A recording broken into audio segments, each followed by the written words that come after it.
Hey, everybody. Welcome back to Powerbombshells, episode 25. Mel pointed out that we are now old enough to rent a car.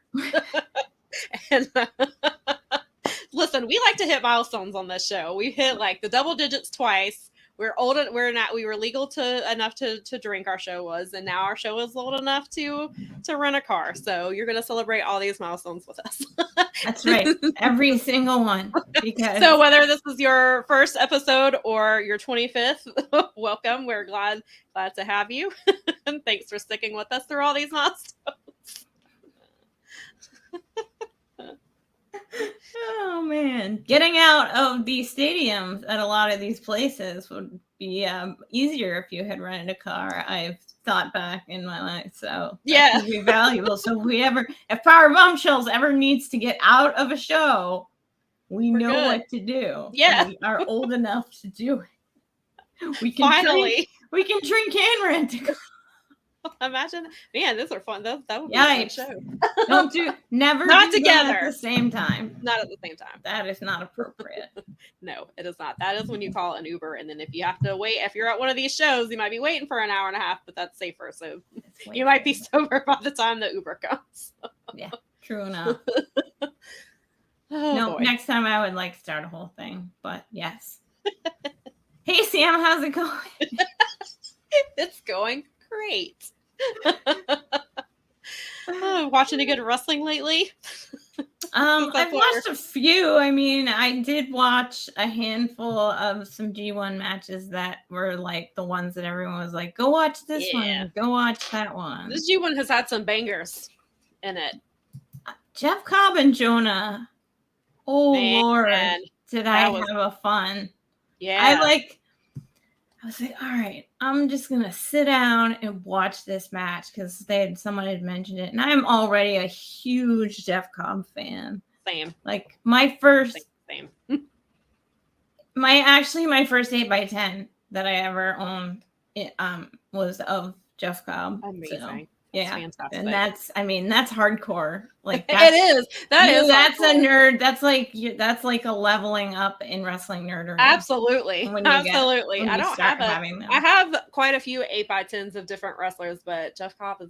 I don't. Yeah, he's not one of them. Need to change that. I've seen him wrestle live, but a few times, but I have not. I don't have an 8x10 of it. Was a gift, and it was very. That is a great gift, and it's one of the best things anybody has ever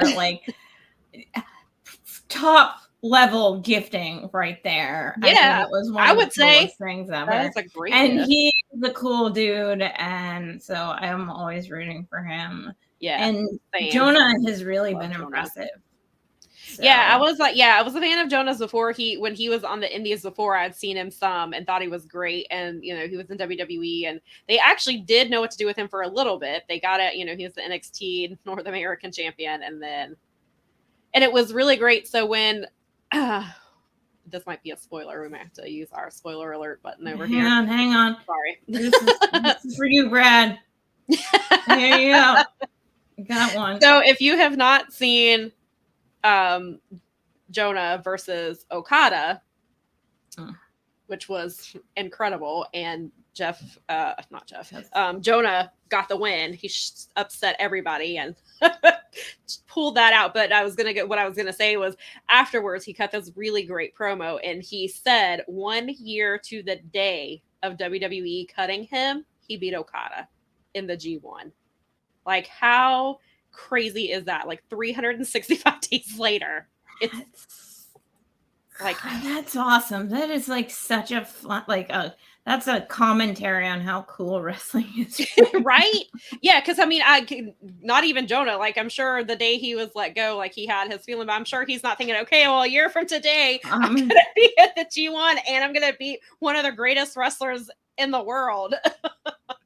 in the most prestigious New Japan tournament there is. That's insane.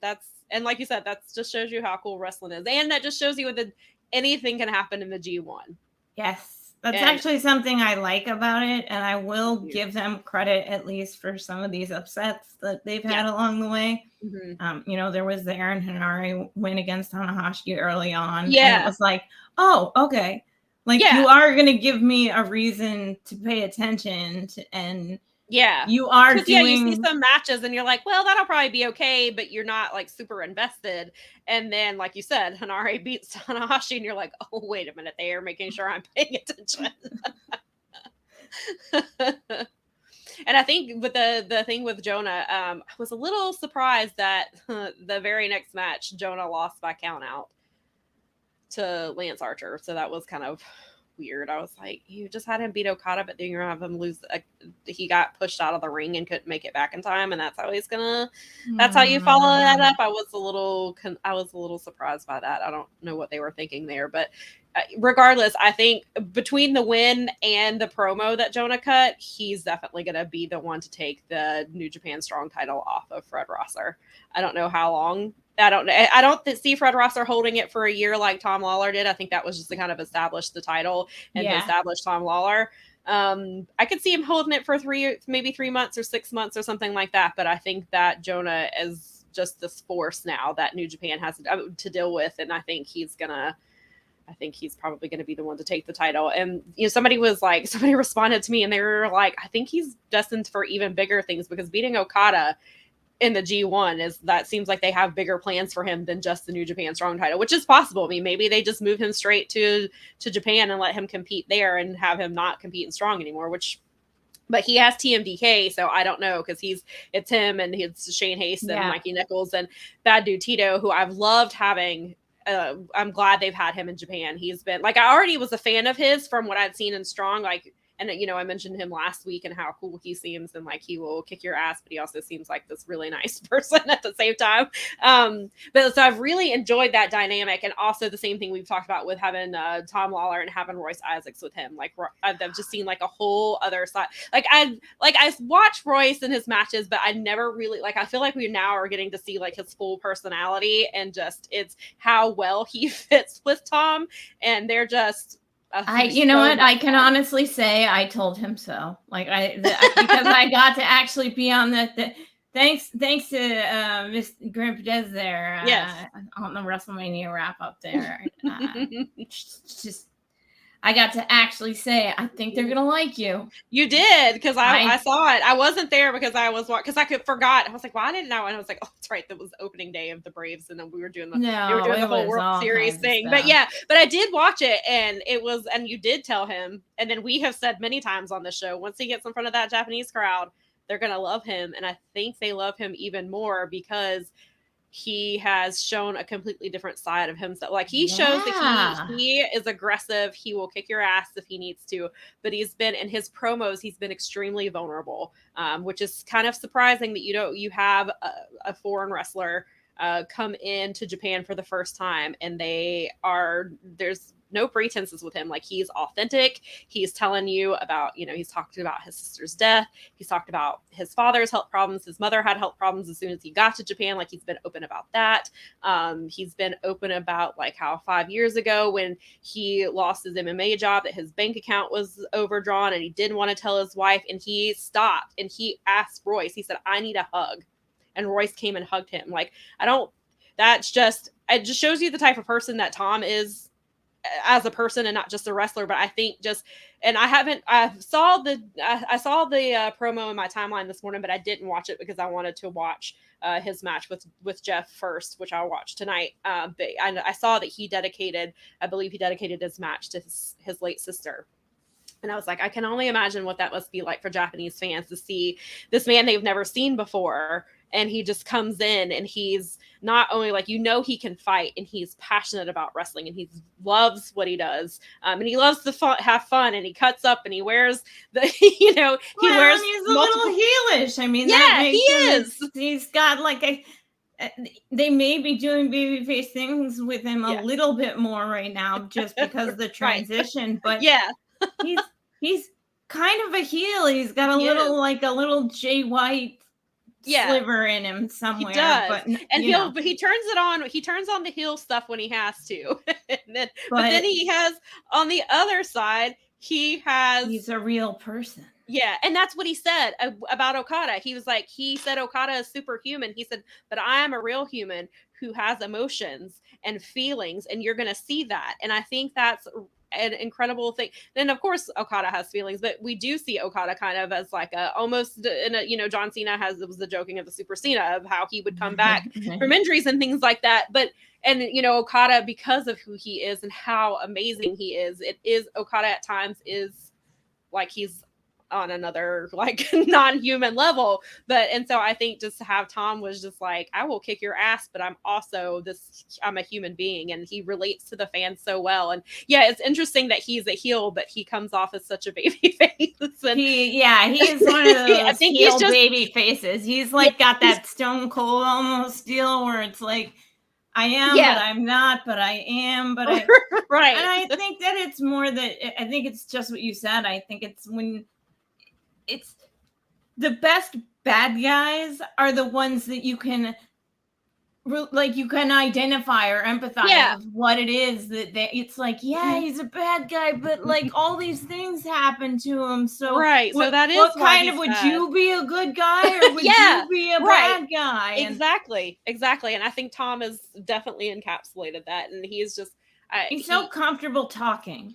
Yeah. And with Kevin Kelly, I caught him on the commentary. Oh, he was great on commentary. His podcasts have been the ones I've caught. I haven't been able to catch everything because there's only so much time in a day, people. Okay. And I have to prioritize. But it just, I don't know.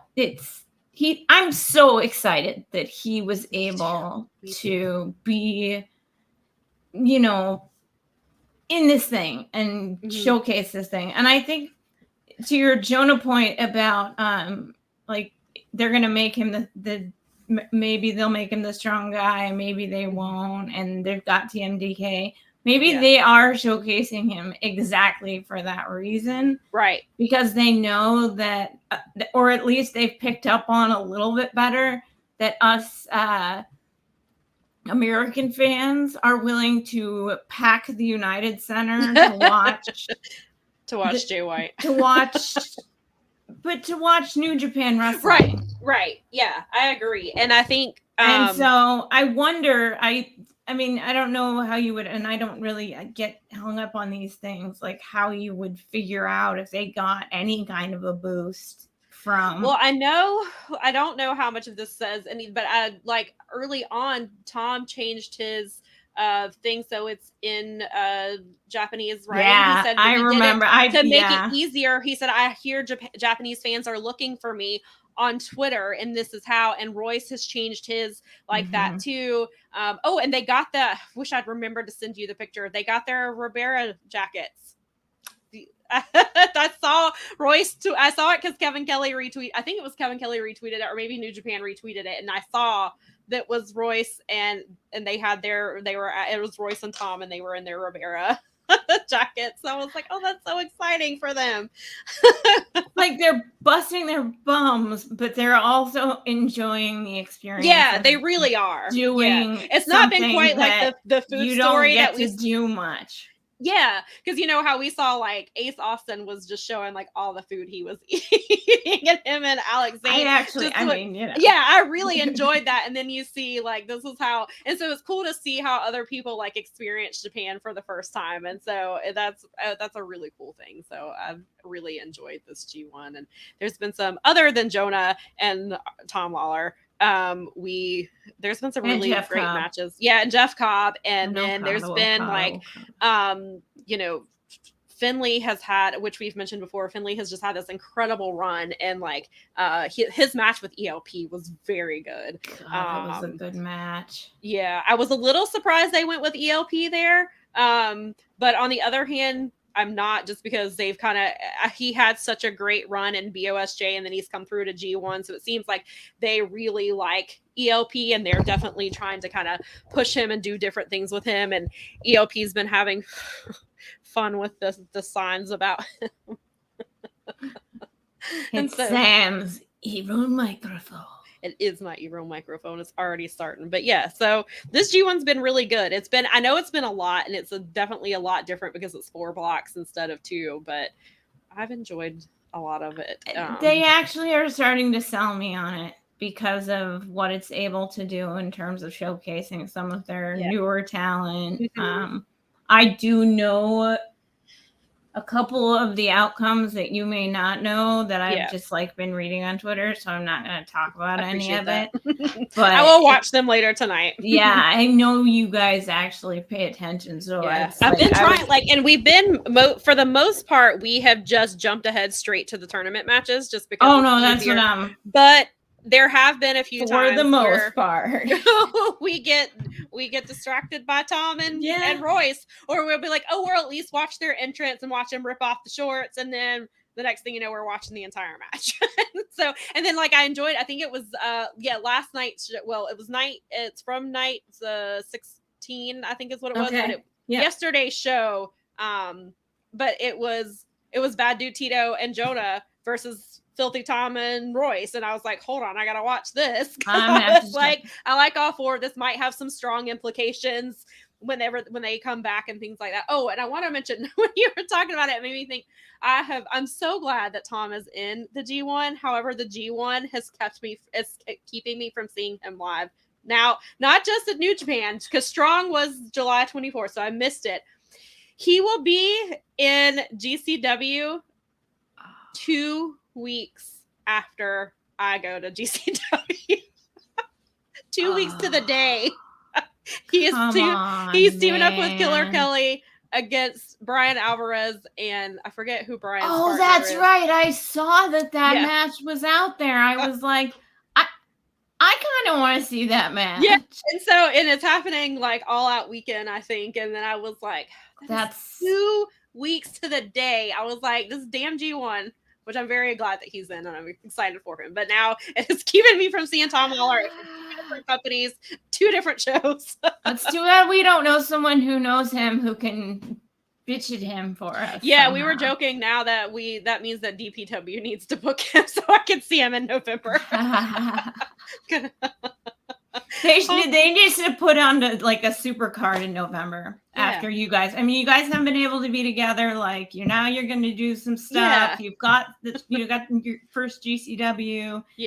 I am so funny because I keep looking at like every time they have a new announcement on my Twitter. I'm like, oh, because I'm checking, and it's like, no, that's not Sam's card. That's this weekend. So I know. Last weekend, I'm like, which one is it? It's like, sometimes you understand, or we'll send each other matches, and we're like, dang, I wish this was on our card. We've been sending each other matches. There's a silly thing where you can click on their website and it actually tells you where the event is, and it tells you what's been announced. Yeah. And so, I guess I could be like, oh, there's where she lives and is going. That's how I keep reminding myself, like, that's actually helping me with the date of next Friday and the fact that you're actually going next Friday. Yeah, so. And it's weird because I haven't been to a Friday night wrestling show in such a long time because it's almost always on Saturdays or Sundays. And so I can't even remember the last time I've been to a wrestling show on a Friday. Actually, no, I take that back. There was one several months ago. There was a little show. There's a company, why can't I remember the name of it? They run in different areas, but they had a show like 7 minutes from my house on a Friday night in like February or March. And we went because why not? Because Caleb Conley was on the card, but so was Suicide was also on that card. And then it ended up being Marcus Cross was on the card. I feel like there was a couple other people that we knew of were on the card, and we're like, it's $5. It's 7 minutes from our house. Let's just go. And we did, and we had a really good time. And it had been a while since we'd seen Caleb, so it was cool to see him and kind of catch up with him for a few minutes. So, but yeah, that was a random Friday night show that I went to. But yeah, it's really so weird to go on a Friday night now because it's been, and I have to keep reminding myself. So I'm like, I have to get ready, like, because I was like earlier. And I work from home. Well, I mean, I do work from home, so at least like I can. Thank goodness. Yeah, and I can leave my house, like I can leave like as soon as I get a work and go and all that stuff and be there. I don't have to be there right when doors open, so it'll be all right. So it's like that's what I was like. I have to remember. I was like, I have to eat dinner earlier. I have to start getting ready. I was like, on my lunch break, I'll probably start putting on makeup and things like that. So it's like I'm already planning it for you. Yeah, I'm having to like prepare ahead of time in my head. I was gonna save this for the end, but should we just get to the GCW thing? Oh, we can save it for the end. Well, good. You have to stick around now. Now you have. That was our tease for our segment about the GCW in Charlotte, North Carolina, taking place sometime on a Friday. Yes. So now you have to stick around. We got sidetracked because of Tom working in GCW. Yeah, because it literally dawned on me when you said that. And I was like, oh right, I have to remember to tell her. That's of course. But I mean, I'm actually enjoying the G1 overall. To sort of put a little I'm enjoying the G1 more than I thought I was going to, because I was very I just was very whiny and grumpy and just kind of bitchy about the if I'd had like a bitch of the week, it would have been that you guys told us the fans were going to be able to yell and they can't. And I got mad, and you can tell. I mean, even with Tom is one of the people. There's Tom. His claps sound like, is Jeff it just me or does his claps sound like New Day Rocks when he does it? It sounds like he's doing the New Day Rocks clap. That's what I hear every time he does it. Yeah, it's hard because when we have that experience already. That's what I hear every time. But they're having a hard time with some of these wrestlers. They are not yelling, and you can hear them audibly making under they're like, it's hard. It is. It's like they've reached a tipping point too. I know that we've talked about it a bunch of times because you're the only person I've heard bring up the fact that these New Japan wrestlers are coming to America and doing shows. This is the first time that anybody's been cheering for them in like 2 years. The longest time out of all they're having to go wrestling. Back, and then they're going back to Japan and they don't. And then it's quiet again. And and they have to deal with the class. But there was, however, I will say the Okada Jonah ending made the fans audibly react, and Kevin Kelly pointed out that fans got mad and left. Like there were fans who were getting up after Okada lost. Like they didn't stick around for what Jonah had to say. I was like, my sister and I were laughing. She's like, I should not be laughing at this. And she was like, that is so funny. Except that you be real, even though you don't agree. You've been there yourself before. Yeah. A million times. Absolutely. And I think that's what makes it funny is because it's almost a universal wrestling experience. Yes. Where you get so annoyed that you just cut off the TV, you get up and leave. So yeah, and so I think that's what makes it funny is because we've pretty much all been there. Yeah, and I appreciate it. God bless Kevin Kelly for like learning his surroundings over the years that he's been doing New Japan. And he already started out as a really great broadcaster and a huge nerd for New Japan. Yeah, but the fact that he has, I mean, you can tell too because he's picking up Japanese phrases too on purpose, and he's having Chris Charlton say hello. They actually say it in what would be more common, normal. They basically say it nice, like normal hello to everybody. Yeah. And if you listen on there, and I would only know that. I only know that because we were gonna make the trip to the G1 because they moved it to the fall during that first year after the Olympics because it would have been way less expensive because the Olympics were over. Yeah. And so my friend and I were like, and he's way further along and is actually taking lessons now. So he's actually, tangent. But when Chris Charlton, when Garrett and Chris Charlton did the interview with Okada that they ended up getting on it, I asked John, I was like, how much of that did you understand? Like, have you come far enough that, and he said it was really difficult because Okada uses a lot of slang. And it's like, language is one of those things, but it's a really interesting thing. But it has made me at least mildly aware of like what is going on. And I mean, I have like a minimum sort of like, I know he just asked a question, or I know that he just agreed with me that Tanahashi was waiting too long and should not be doing that high-fi flow if I'm watching the Japanese commentaries. So, but it's a lot of fun, and I love that.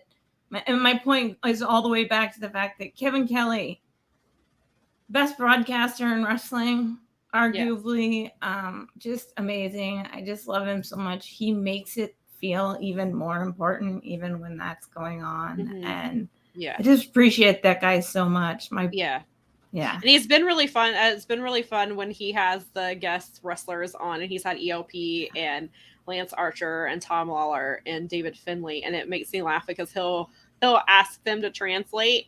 It's like, what are they saying? And then ELP has like the funniest answers. Like, he's not even a heel about it. It's just his answers are really funny. So, and then Kevin will be like, "That's not what they said." How do you know? Yeah, that's what ELP's like. Yeah, how do you know? That's well, exactly you asked me to translate for you. So. Exactly. So he's really good about that. Like, of course, like we've talked about how him and Chris Charlton are just so good together. But even when he's had to have some of the wrestlers fill in, they've been really great, really entertaining, and it's really fun to have that experience too, which I enjoy. Me too. Those guys are the best. They are the best. And so we're getting down to the end, to the wire. We're going down. We've had, I think it's like we were trying to remember how the order of the shows, but I think it's Monday, Tuesday, Thursday. I know for sure the finals are on Thursday, but I don't think it's Tuesday, Wednesday, Thursday. I think it's Monday, Tuesday, then Thursday. And so the semifinals will be each winner or the highest points getter from each block. And then they will wrestle each other. And then the two winners from that will be in the finals on Thursday. So it's very interesting to see, because I haven't paid attention to the point, like, and obviously I have to watch the show from this morning. So I don't know the exact breakdown of who is on the bubble and all of that stuff, which I'm the sure new points breakdown. Yeah.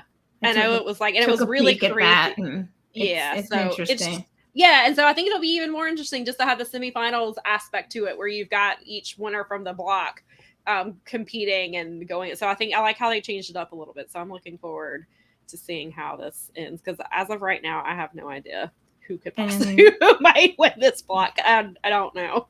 Which is the nice thing. We'll talk about that next week. We will. We'll cover all of that stuff next week, because we'll all be caught up on it. Yeah. Some of that stuff is live and crazy. So. Yeah. So other than New Japan, we have also been watching AEW. I did not watch any WWE last week, so I was like, I'm tired of waiting. I just want to know if Johnny Gargano is coming back. That's really all I want to know, and I want to be able. Didn't he make an appearance somewhere along the way? On Impact? He was he recorded a message for Alex Shelley, because they were doing a thing, because Alex Shelley challenged Josh Alexander for the title, and Alex Shelley has never had a title match, in a singles title match in Impact before. So they had other wrestlers basically just talk about how amazing Alex Shelley is. And I've heard that Alex Shelley versus Josh Alexander, because it happened Friday night and I haven't had a chance to watch it yet, but I've heard some people say it's a match of the year. It was good. It was really good. It was Rocky was wrestling on that card, and he was wrestling Speedball Mike Bailey. And so I tuned in for that match and ended up tuning in from the beginning. And that was probably one of the best Impact shows I've seen. Yeah, I've heard it was really good. And good. Yeah, I've seen some clips from it, because like I know that I saw some stuff that happened after the Jordan Grace match and stuff like that. So, and I saw there's new Knockouts women's champions. And so if you watch Impact, then you can guess who was champion and who is now champion. But yeah, I've heard it was a really good show, so I definitely want to check that out. But I'm a fan of Josh Alexander, but I freaking love Alex Shelley because I love Motor City Machine Gun. So I was like, I I know going into this, like, I know what's going to happen, but that doesn't make me any less excited for the match. And the promo, I know JD did not like the promo that they cut. He said it was too WWE on the Impact before. However, I liked it. I think I haven't gotten a brace for Impact this week. Yeah, yet. I saw he was, because JD was at Emergence. I know he was attending live, and so I saw him tweet. He quote tweeted the promo, and he said it was too Vince McMahon, and he didn't like it. And so I enjoyed the promo segment. I thought it was good. Maybe it's just because Alex doesn't really do that much. Like, I don't think he just basically embarrassed Josh a little bit, and I was like, damn, I would, like, that would make me buy this pay-per-view if I wasn't already invested, or like I want Alex Shelley to win after that. I mean, I thought it was a really good promo, but I can see like what he was getting at with like the Vince McMahon type of things. But I was like, I'm just glad nobody went through a table. It wasn't like the typical, it wasn't that kind of a contract signing. Nobody went through the table. They walked away.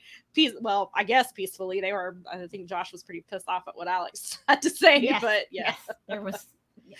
But yeah, so I really want to check that match out. So that was definitely on my list of things to watch. But yeah, so Johnny, the whole point of that was Johnny Gargano recorded that, but he is not in talks with Impact from what I have heard. There's still, I know Blake Christian has still been calling him out, but Blake Christian really has been calling Johnny Gargano out for like 6 months. So I don't know if he'll get to do that, especially if he signs, depending on where he signs, they may not allow him to have that match. So I don't know if they've got the match already scheduled, and maybe he's going to do, he's been one of the harder ones to figure out like what he's going to do. I think he's just really coming out. Yeah, it is. Yes, that crossed my mind last night. I was like, well, All Out is coming. However, Triple H is in charge, and he's a Triple H guy, and Triple H loved him, and he's talked to, and Johnny made a comment the other day about where him and Candice show up, so it sounded like they will show up together, but I don't know if that was to throw people off, and maybe one goes to one company and maybe one goes to the other, kind of like Keith Lee and Mia Yim, because everybody kind of expected them to show up together. So maybe, but yeah, so I don't know. He's been the one, I can tell he's obviously definitely enjoying being a dad and taking time off to be with Candice and the baby, which I think is great. And he's really he's really weighing his options, but he's one of the people that I can't tell where he's going to show up. I can't tell what he's going to do, and just wherever he goes, I will be excited for him. And so, but then I was just like, if Johnny shows up, then somebody can just at me and I will turn on the TV. It's like, I'm tired of I was like, I don't want to get sucked back into this. And save me. But yeah, so with AEW, at least you know enough people that the problem now is that when he shows up, if it's when you're not watching, your phone is gonna like explode. Yeah, probably so. Yeah, and I need to tell. I was like, I probably should just tell. Well, that last week, one of the people that writes for Daily DDT, he was given like what he thought was going to happen, and I was out to dinner with my dad, and I wasn't sure when I was going to be home, so I was like, at me when this match goes on.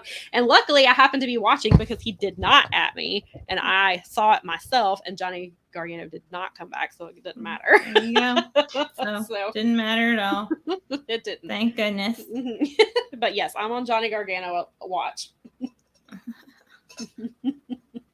Johnny Wrestling Watch. Yes, exactly. But yeah, so back over to AEW. Some stuff happened. Yeah, during some stuff the week. happened. Yeah.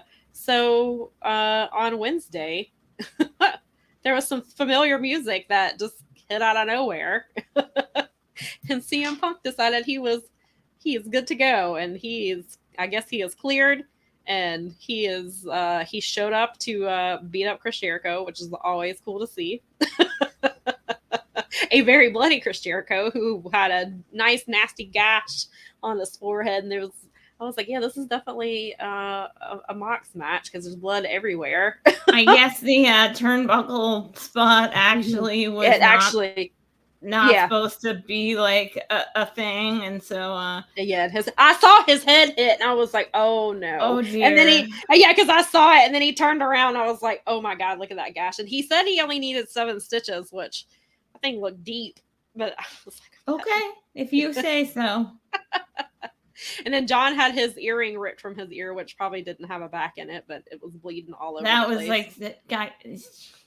It reminded me of that terrible, terrible spot with Randy Orton and Jeff Hardy, and that spot look, not much in wrestling makes me cringe. Well, I guess that's a lie. Some things do, but that made me cringe when Randy Orton took the ring wrench and pulled Jeff's earring out. I think I remember this. Yes. And so that's what it made me. I started having flashbacks of that when he started yanking on it, and I was like, "Oh no!" But this was not. But you don't have to worry. They had a cheap ass earring, and it was one of the ones that, if you're a girl, clips down in the back. Yeah, that's what I thought. I saw that. I was like, that earring don't have a back to it. You're like, that is one of those earrings that breaks. You guys got that at Claire's. Yeah, they absolutely. Like, they paid $3 for that. Guys, come on, get. Who are you fooling? Not us. You can do better than that. There must have been other $3. You're right. You just grab the first thing you can find. Get the hoops or something, people. Come on. Exactly. But he sure was. I was like, that's a lot of blood from that cheap old earring. Yeah. I mean, yeah. Even I'm like, I was like, you're gonna have plenty of blood from other stuff.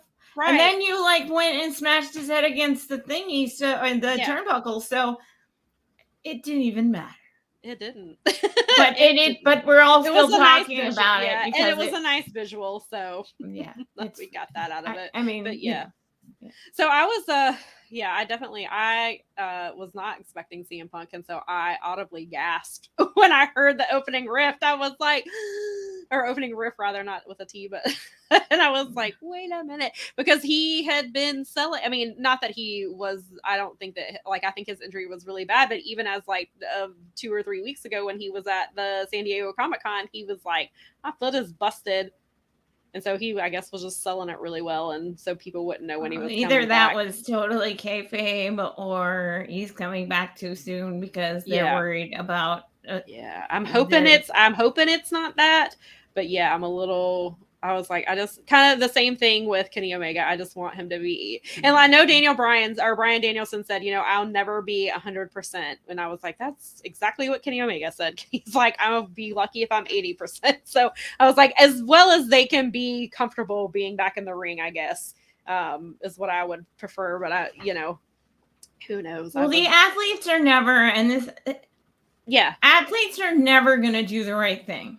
No. With their bodies. And when I say do the right thing, I just simply mean that they're not going to do what's prudent to their physical. They're going to. I mean, Cody Rhodes is already talking about getting ready to come back. This man has ripped his entire pec off, and he's like, Super Cena over here. I'm like, calm down.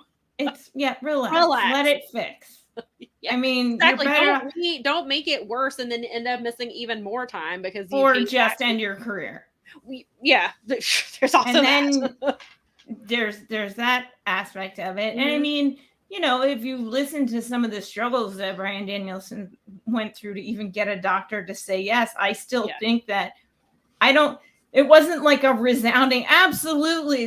That was not something that, that was finding a doctor that felt comfortable enough eventually to say, I don't recommend it, but if you're going to do it, this is as good as you're going to get health-wise. Yeah. So, unfortunately, I mean, you kind of got the big debate going on right now about, because of the style of AEW and the high flying and the whole thing, and you see more injuries over there than you do at WWE, and it's like, I don't know if that's true or not. I don't know that that's really true, and I think some of it is free, and it's not like CM Punk is a high flyer, right? He simply just landed too hard, and then even I know a lot of people are he jumped into the crowd, and I'm like, no, that's not going to happen. No. That's not what happened. It was there was a spot in the match after the match that he jumped in the crowd. It was almost the next show entirely, or it was way later in the it was on Rampage, whereas And there was very clear that he had come down on his foot real hard. Yeah. So I just... Yeah. I mean, I'm not like, I don't know anything. I'm not like... Yeah, well, and they've never been clear about exactly when it happened, but I don't think it happened when he jumped into the crowd. Happened in the ring. I think it happened because my friend texted me and he was talking about how CM Punk basically, like, he looked, because we didn't know at the time that he was injured, and he was like, why did he look so sloppy during that match? He's like, he won the title and he's just being sloppy. And I was like, I mean, I didn't really catch it. I didn't, but then I saw like where he landed, and then we were and then my friend was like, okay, well, now that makes more sense. He was like, but even like we just had the Chris Statlander just had her injury, and it was because she landed hard, and and they ended the match quickly. And I think I saw someone say, I knew she said that she was injured and it's the other leg this time. It's not the same one she had surgery on, but I believe I read somewhere that she has torn both the ACL and the MCL. I think both maybe ligaments. I believe so. I know it sounds like it's worse than they thought originally. Maybe. So it sounds like she's going to be out of action for a while.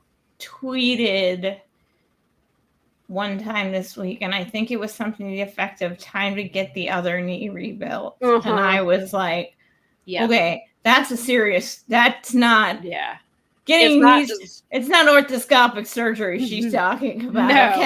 She's gonna be out a while. When you say knee fix, there's very specific things that go on there, and especially for ladies. And I mean, our knees and hips are, especially when we're doing anything.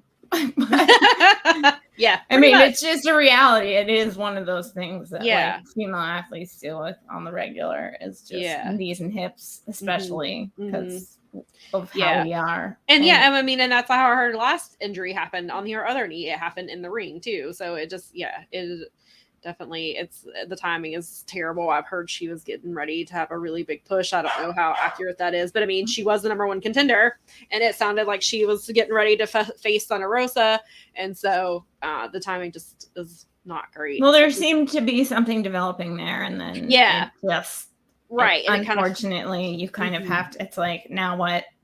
Right. And now they did the kind of the awkward segment where Tony's the number one contender, and they're just like, well, I was like, this doesn't need to be a Dynamite segment, but all right. I guess they were just trying to prove the point that Statlander is out. And so now now it's kind of changing our tag team strategy that we had going on over here. And I guess they're hinting at maybe, I would assume the match is probably going to happen at All Out now. Because we're like 3 weeks away, and All Out is very slowly filling out, because that's what the complaint has been. They're like, it's August the 1st, and we have like we know of like 2 matches. And so now we know, obviously, with CM Punk being back, and the little stare down that happened with him and Jon Moxley flipped him off and then bumped into his shoulder very hard as he exited the ring. So that is definitely going to happen at All Out.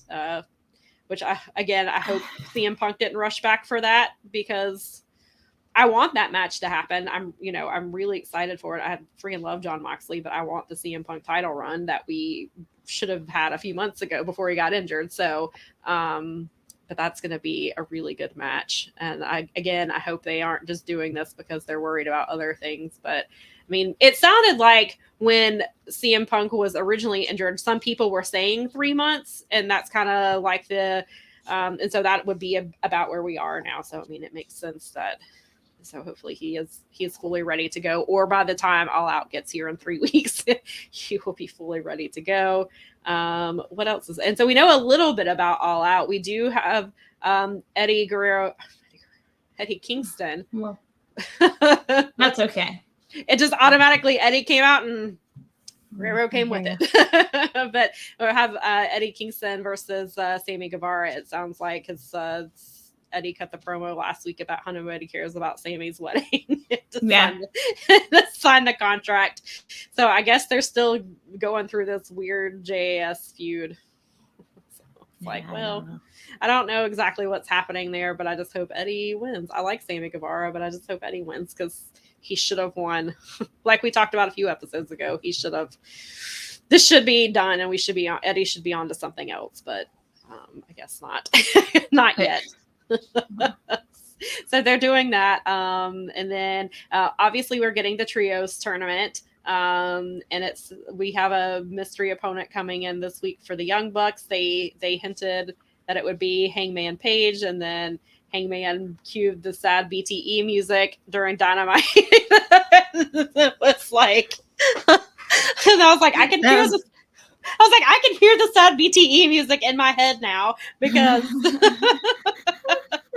because Adam just gently rejected them and said that he would not be competing. So I was like, is this man not gonna have? I guess he's not gonna have a match at All Out at all, is what it sounds like, because he was like, I won't be there, or he's like, I'll be supporting Dark Order, and he's like, I'm not going to be competing. So I was like, that's kind of an interesting thing. I guess they don't really have anything for Hangman to do, maybe, but obviously they've hinted at him. If you watch BTE, they've been hinting a few weeks that the Young Bucks miss him and he misses them, but not quite. And so I guess I was like, obviously the assumption that Kenny Omega is coming back and will be their partner. And that's been kind of Tony's whole thing all along, has been, we're going to hold off on the trios title until Kenny is back, because we feel like Kenny needs to be in this tournament. And so when they were finally announced, it was kind of signaling like, okay, then Kenny must be getting ready to go. But then nothing has really been clear on where his injury stuff is at. And there's been videos released of him getting treatments and things, but they're not dated, or they're not, like, he would start to say, oh, I'll be back soon, but then he would stop himself and he wouldn't actually commit to when he's coming back, because obviously I don't think they want to give that away. But it sounds like he'll be back this Wednesday, because if it's not Kenny, I really don't. They kind of have to have him on. They can't just have him show up at the pay-per-view. Yeah, especially if it's Kenny Omega, you need to use that to freaking sell the thing. Yeah, so. Exactly. Not that CM Punk versus Moxley is not a selling thing, but if you're gonna bring Kenny Omega back, you don't just blow that on. Yeah. Surprise. Yeah. There is the theory that's out there that it is still going to end up being Hangman because something's going to happen. I can see, I could kind of see that if Kenny is not ready, but then it's kind of, I don't know if that would be kind of like a bait and switch. Like, I don't know if that fans, it's not like he's being announced, but that's the assumption. And I think but Hangman is going to be in the trios tournament though, right? Or is he? No, he said so it's not him with Alex, with Silver and Reynolds. No, he said, okay, I will not be just in their corner. Yes, he said I will not be. He said I will not be competing in the trios tournament. He said I will not. Okay. He said I will. He said I can't be. He said I can't compete with you and be against them. And so we were trying to, because he keeps on BTE. He keeps saying the four of you can be trios champion, and I was like, I guess they're gonna do the Freebird rule with it. But so I don't know which three will actually be competing, and I guess we won't know until the match happens which three. Obviously I think it'll be Silver and Reynolds, and I would assume Evil Uno. Maybe it is 10 though, because Evil Uno and 10 have been wrestling as a tag team some too, so maybe it's Evil Uno and 10, and I guess maybe, I just don't know how you leave. I think Silver and Reynolds are, because they're the actual true tag team of those four, that it would probably be them. And then I don't know, and then I guess Hangman's just in their corner. But I could see maybe something happening in Hangman being, because I was like, I don't know who else it would be, because clearly it's not like it's going to be Cody. Well, I don't think it's going to be like Adam Cole or anything. Because Adam Cole is not, he's still not cleared, and neither is Kyle O'Reilly. And and I don't think they're automatic, because they already said it wasn't going to be Bobby Fish. So that thing was kind of weird, because Buddy Matthews came back this week. Is that right? Or am I? Yes, he came after the match. No, because it'll be Buddy. No, because it'll be Buddy, Malachi, and okay, that's right. And Brody. He's House of Black. Yes, he's House of Black. So that will be that. Pac is coming back this week for the Death Triangle, because they are wrestling Aussie Open and Will Ospreay. Because Will Ospreay is in this tournament. And so now, if you have seen Strong, or if you saw the show where we spoiled it 2 weeks ago, Aussie Open won the titles, the Strong tag team titles last night on TV. So they will be coming with their titles. Wait a minute. So that match is happening Wednesday, right? I believe so. Is that happening Wednesday? There's a lot on Wednesday's show. I'm pretty sure that's happening on Wednesday, but the G1's not over till Thursday. But I think Osprey's already out of it, so I guess. But I'm almost positive that I saw that they said that they returned this Thursday, because I think that was the whole thing was talking about, or this Wednesday, because that was the whole thing about Pac was going to be back with the Death Triangle. But yeah, I'm pretty sure that. So it sounds like we will know, because they made it sound like we'll know as soon as this Wednesday who the Young Bucks partner is. So the assumption is that Kenny will be there. Yeah, I mean, unless Kenny's like, and unless they do some kind of bit where Kenny's like tells Hangman he has to compete in his place or something like that, which I guess I could see something like that happening. Maybe. Maybe. And then unless they have somebody from New Japan, like appeals to him. Yeah, as his former tag team partner, I need you to help the Bucks out because Undisputed turned on them, and we need you got to step in and help them out because I can't be there, type of thing. So I guess I could see something like that happening, because other than Kenny and unless they bring somebody from New Japan, I don't. Maybe they'll just send Hook. Why not? We're already having Hook being sent against Zach Clayton on Friday. Zach Clayton, if I had to explain, I knew people haven't been watching. If you're not watching Elevation and Dark, then you are not familiar with Zach Clayton. But Zach has been sporadically on there. Like, he was on there last Tuesday, and that's the first time he's been on there in months. So I was a little surprised when he came out and called out Hook, because I was like, weird. I mean, obviously he's going to lose. Hook is going to slaughter him. So I was like, I guess it makes sense that they're going to use somebody like that. But then some people may know him because he's engaged to JWoww from Jersey Shore. And apparently he's on whatever Jersey Shore show still comes on. He apparently is on that, but I don't watch reality TV. So I don't know. I just know that he's engaged her, and that they did one thing where he wrestled and JWoww and Snooki were in the crowd, and they like showed them quickly or something like that. And then not my bag, baby. Yeah, not my bag either. And so but yeah, so that's who Zach Clayton is. And he will be. So yeah, maybe they do send Hook, and he'll be Random. It'll be the Hook. It'll be Hook and the Bucks instead of the Hung Bucks, maybe. But yeah, so we've got those couple of matches. And I think that's it. I think they haven't really. And then I assume, obviously, Thunder Rosa, maybe she's going to wrestle Tony at that. I don't know if this is where we get Jade versus Athena. It would seem likely, but I don't know that they haven't built that as hard as they should. No, they had they backed off of it because I think they were trying to get her to 40-0, and she's almost there. And so, but she won't be unless she has a match like twice a week before, because I think, is she 3 matches away or 4 matches away? Well, no, I guess she's 3 matches away. There's 3 weeks. So if she wrestles the next 3 weeks, then she could get to 39-0 and then be at 40-0 for All Out. If I'm doing my Steiner math correctly, or my Jeff Cobb math, because I saw his mathematician promo that he did. So there's that. And then what else was that? Yeah, they kind of, it's interesting. Like, we kind of have an idea of what the matches will be. They're just not official yet, which is interesting this close to All Out, because usually they lay things out pretty well. I assume Wardlow will probably have a match, most likely. So yeah. But we have some exciting news about All Out, if you would like to share that with the people. Yes. We are doing a live stream, friends, because you've been asking and we've been listening. We appreciate that. We are giving you what you want, because that's what we do here. No. So we are going to do a post All Out recap on this channel here that you're watching, this lovely channel. Make sure you subscribe. You should subscribe to. And if you subscribe to the channel, you can actually set a reminder. So as soon as we put the information up on we do a lot on our Twitter. A lot. We do. Yeah, our Twitter people.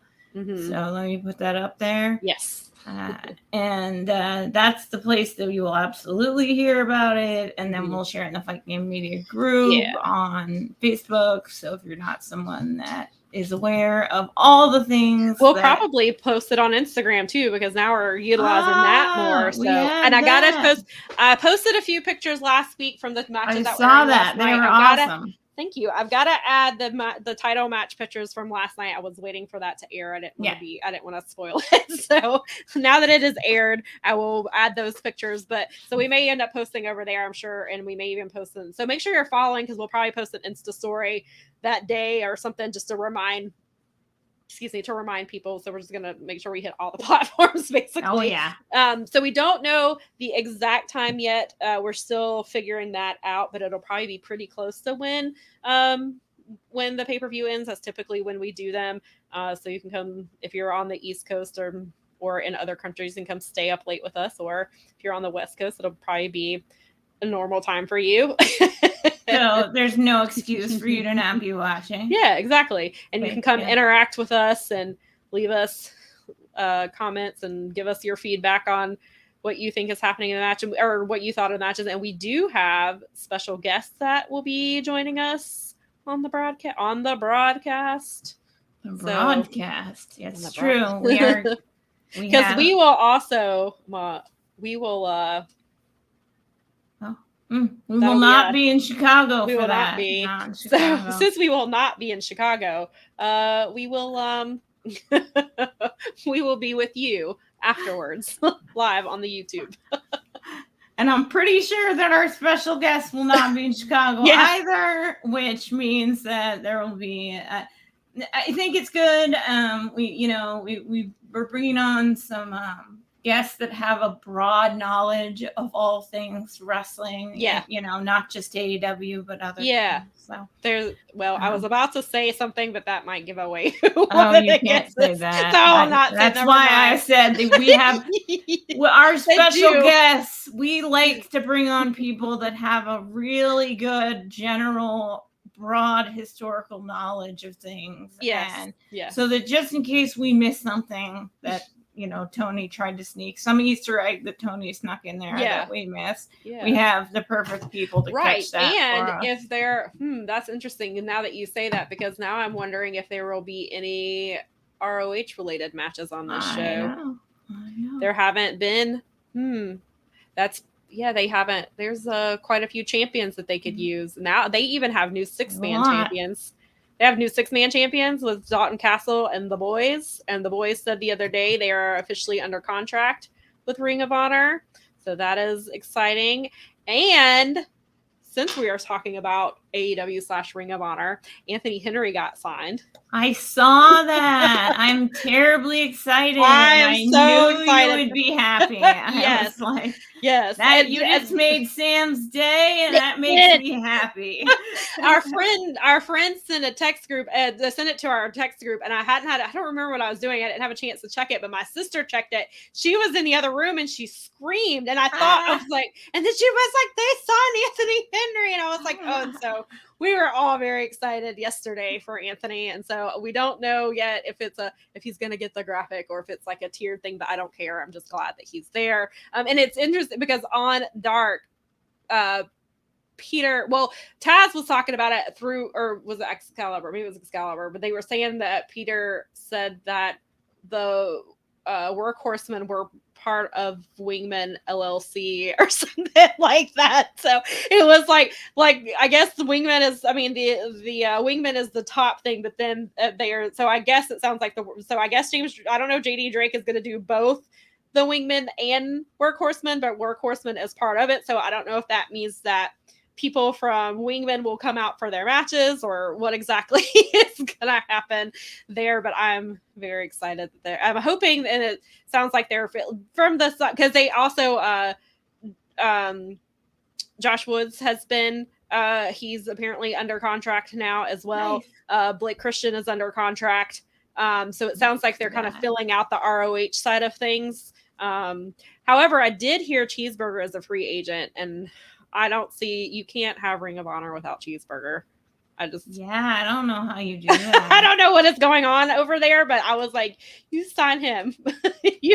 Maybe they're working stuff out. Hopefully they are, because I just don't see how you have ROH without Cheeseburger. That's just almost impossible. That's like having ROH without Colt Cabana. It's very weird. So hopefully they'll get that figured out. They still have some time because nobody knows yet when they're going to be on TV or when that deal's happening. So. But yeah, so it'll be interesting to see what matches, if any ROH matches. We haven't seen Samoa Joe since Death Before Dishonor. Mm-hmm. We have seen Jay Lethal. He had the match with Wardlow. We haven't seen Mercedes since she won the title. I don't think she's wrestled. I want to say she has not wrestled on Darker Elevation since then. Or maybe if she has, it's only been like one time. So they've got that. They've got the 6-man. Obviously, Wheeler Yuta has the Pure Championship, so I can see something happening with that. It seems and then there's Swerve in Our Glory, if they're going to have a match. So there's quite a few things to fill out between now and all out. There's a lot. There's a lot that they can do. When I kind of talked about when I suggested doing live stream, I was like, it doesn't seem like it's close, but it's a lot closer than it's close. It's in like 3 weeks or something like that. It's super close. And so they gotta start. But that's kind of what Tony does. He kind of gives you a few matches and then he just tells you everything like the week before. Because that's what they did with Death Before Dishonor. They just were like, here's all your matches. With Forbidden Door, and people were losing their minds about it. And it was I think that Forbidden Door stuff was also because people were still on New Japan TV, and they were like, and Tony even said in the media call, he was like, I knew that I wasn't gonna get Okada until like the last minute. I wasn't going to get Will Ospreay until like 2 weeks before. Like, so he was like, I kind of knew all this, but I had to wait because I knew I wasn't going to have them. So he's kind of using that same formula here. It seems like he's just, there's like 2 official, because Sammy and Eddie is not technically even official yet because Sammy has not signed his contract because I was going to say he just got back from his honeymoon, but I don't know that he even went on one because he was on Dynamite 3 days later. and then they had a mixed tag team match on Rampage. So I don't even know that he went on a honeymoon. Maybe they were waiting till after the pay-per-view or something like that.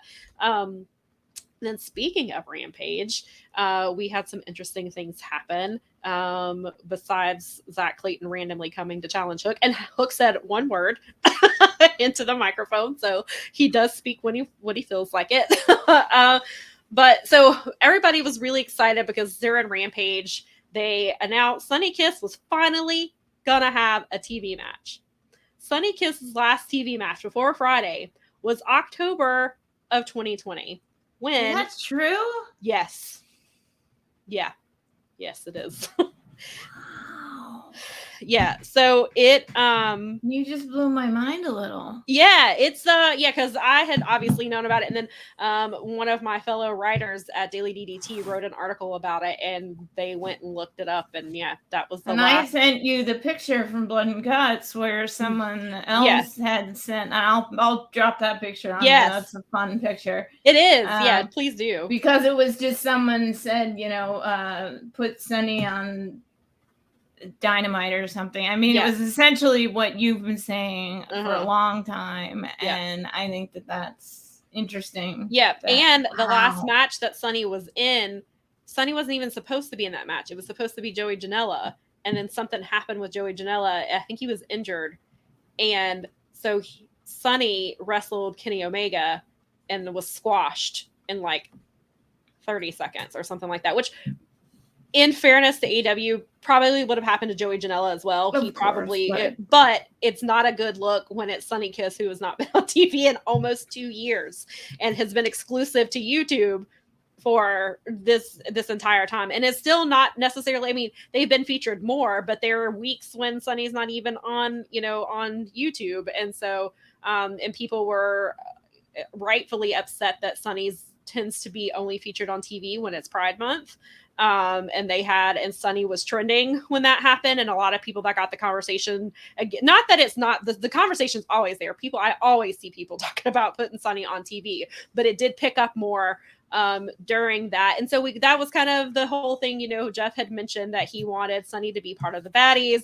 And then, you know, that was like, yes. And a lot of people were on that same page. I liked that idea. Yeah. And so we were all excited when, you know, she was finally announced that she was getting a match. And then I should have known what was going to happen. And, you know, especially, and then Sonny didn't even get a TV entrance. And that's when I was like, are you kidding me? Like you had this whole segment with Danielson and Daniel Garcia, but you don't have time to give Sonny an entrance. I was very irritated by that. And then, of course, the match ended in, it was because it was against Parker Boudreaux, who has recently signed with, or who's been appearing recently with AEW, and he joined the Trustbusters, which is a new faction, which I'll get to that in a second. But yeah, so Parker just destroyed Sonny, and I didn't time it, but I should have, just to see what it was going to be. And then,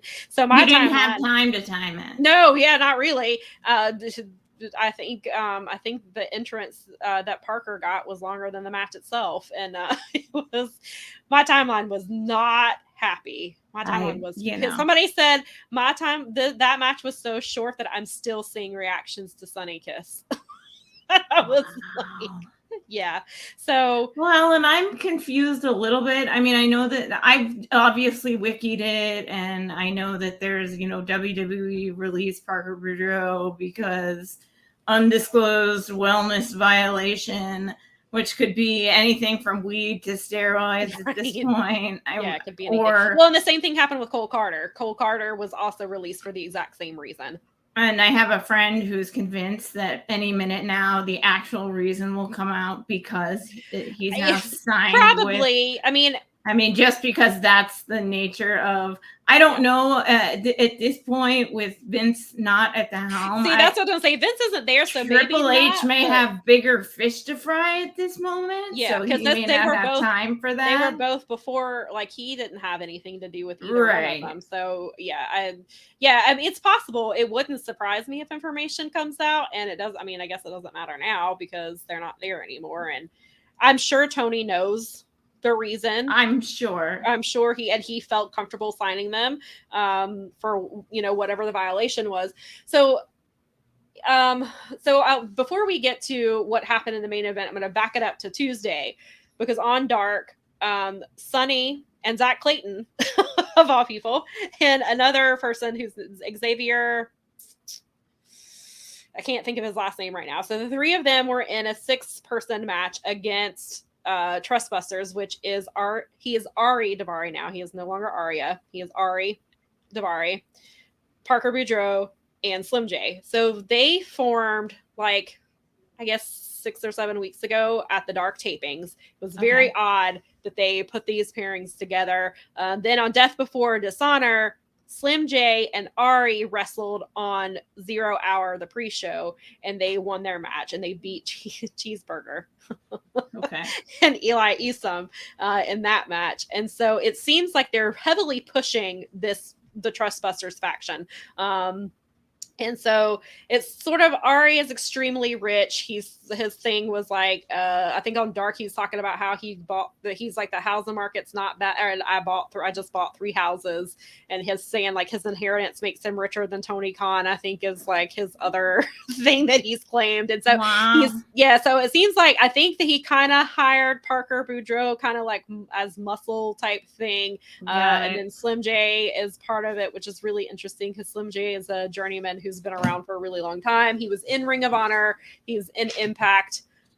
He's been in the indie scene, PWX, which is my home promotion. He was champion there for a little while. And so, but then he kind of like disappeared. Like, I hadn't really heard much from him. I think he's been wrestling in Georgia, I think is what I had heard. And so there wasn't really much out of him. And then all of a sudden I was scrolling through Twitter, and I was like, wait a minute.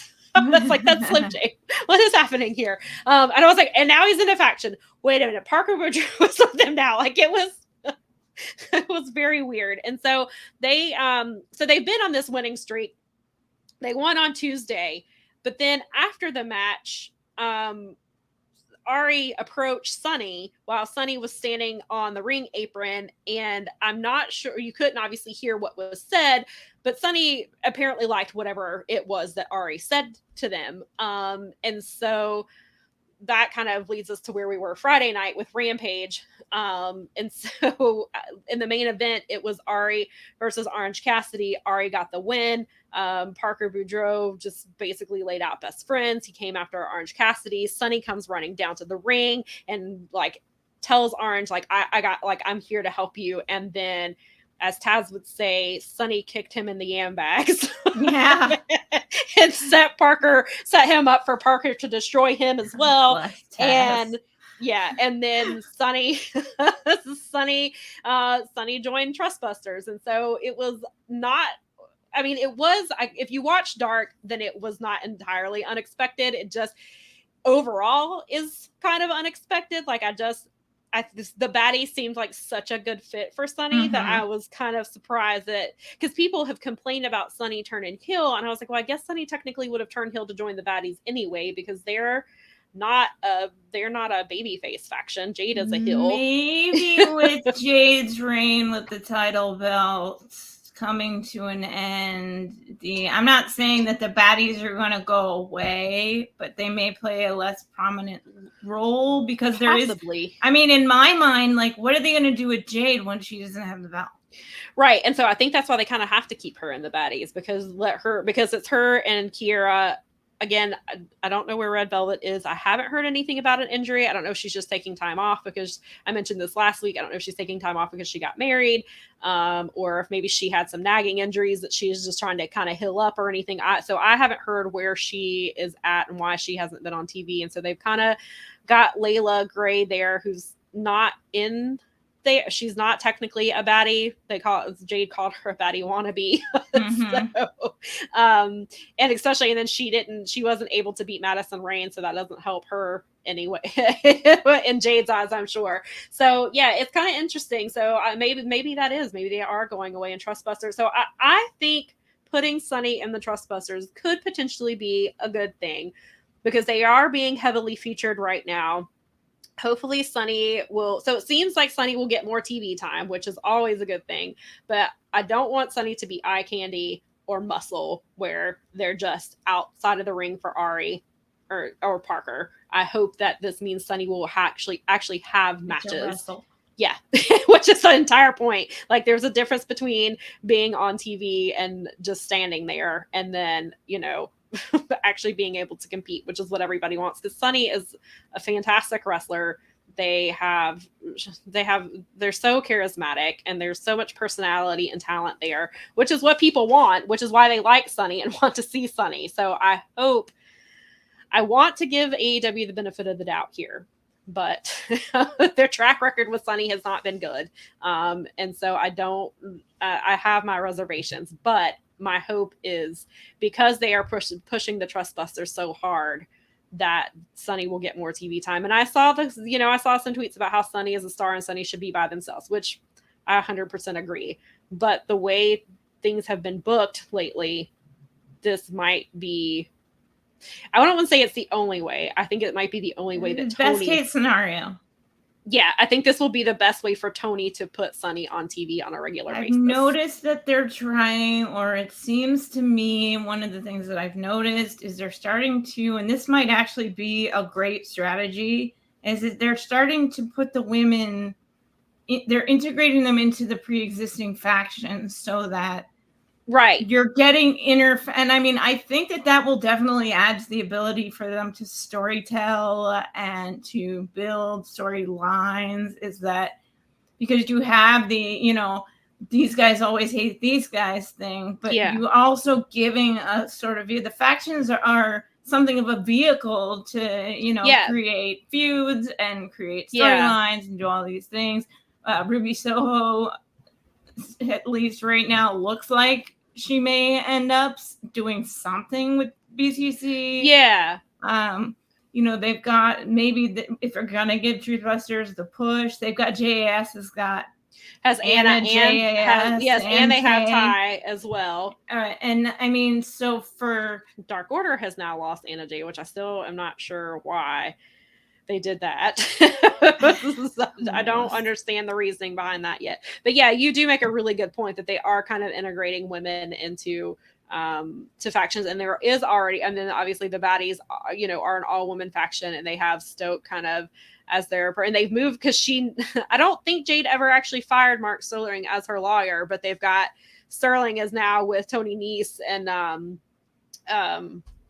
why did I just blank on his name?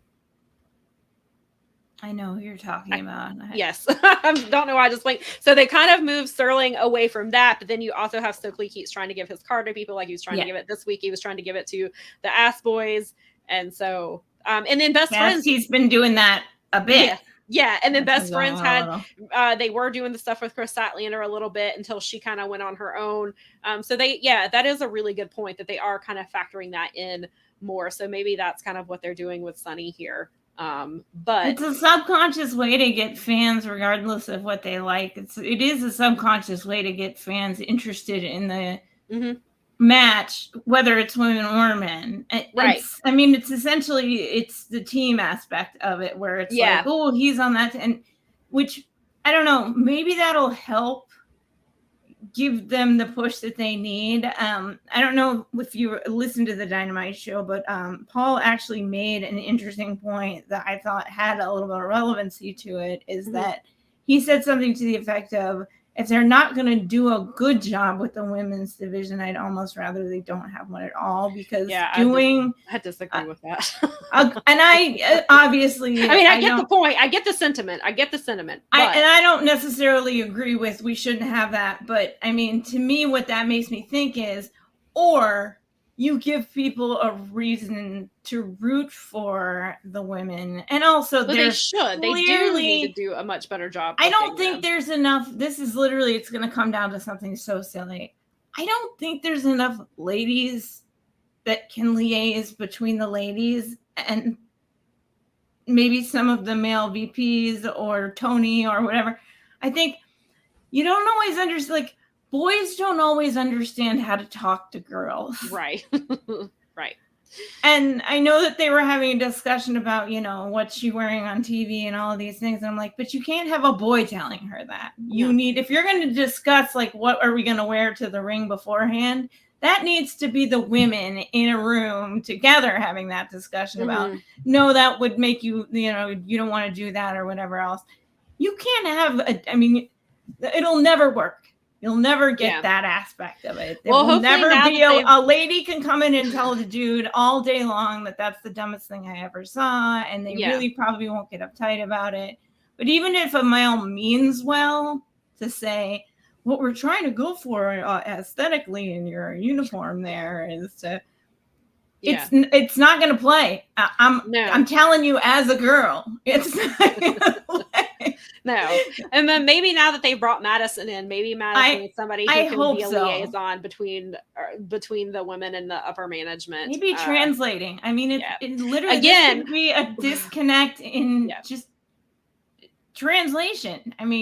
Again, another reason why Maria would make sense, because not only is she creative, but she can go to Tony and be like, hey, this is what needs to be happening, or this is what the women feel comfortable with, or this is what the women are asking for, or something like that.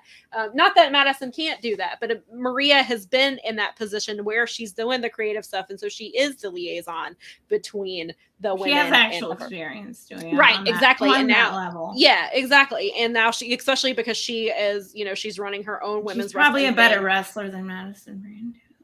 Yes. I would agree with that too.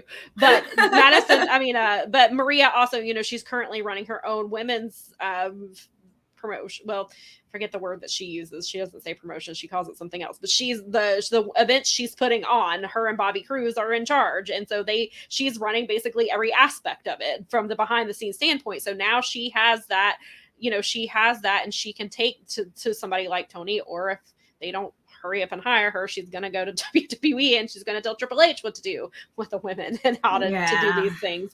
And she may be doing, I mean, for all I know, maybe she's doing some of that at Impact. Already. And she might already be doing some of that in Impact because she's there. I mean, Gail Kim is who is in charge of the women's division over there. So I'm sure Gail has, she definitely has the respect and the people are going to listen to her. Yeah. And the experience. People are going to listen to her. But, who knows, maybe Maria is also kind of, putting in her input there as well.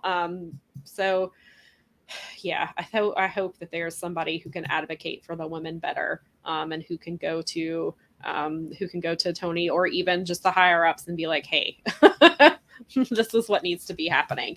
So hopefully it can be intimidating for someone who's I mean, talent in like administration is so, those are two entirely different worlds. It's like, I mean, as someone who's actually stage managed and done, the backstage work, I have had to be the go-between between a director and a talent, or, a scene creator and a director, or whatever it is that they all come with their own quirks and you're very focused on your thing. And so, I mean, not everybody learns how to negotiate on their behalf, I guess, is the best way to put it. And I think how to do that in a professional, positive way. And it seems like Tony kind of, and again, I'm not backstage, so I don't know, but it seems like Tony kind of runs things differently,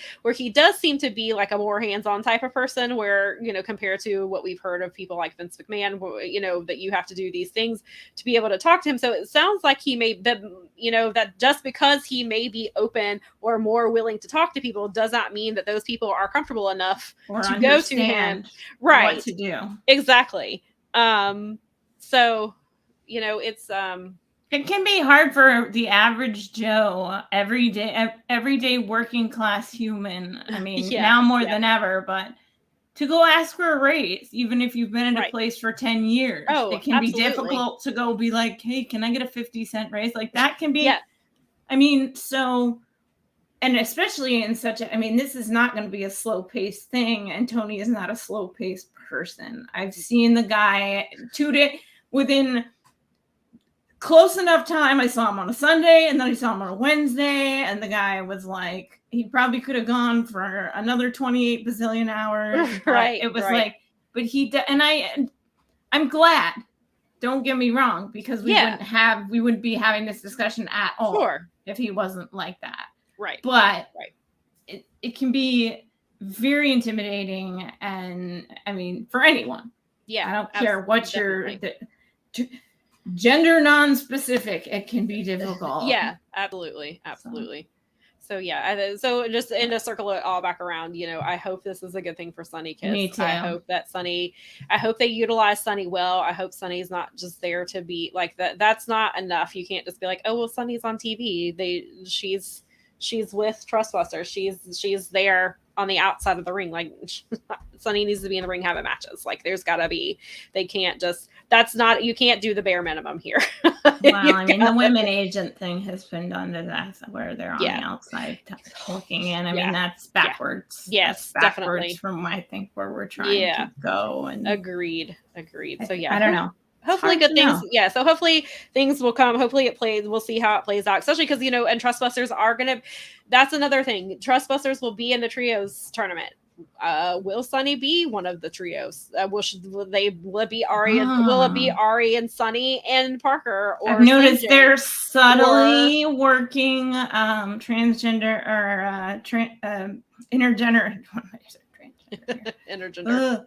They're slowly working. They're doing the mixed tag teams, because that's the only way that Tony will do it. Tony has said that he will not do intergender wrestling match. And so this is as close as we're good. Well, at least for now, unless somebody convinces him otherwise, we're getting the mixed I guess matches. It's closer than, because there have been some actual, bumps between women and men. It's and we did see a little bit of that on Friday, because we did see both Ty and Sky Blue get involved with Sammy and Dante. So we did see a little bit of that. So maybe he's getting a little bit closer to it, or maybe that's as much as testing it out.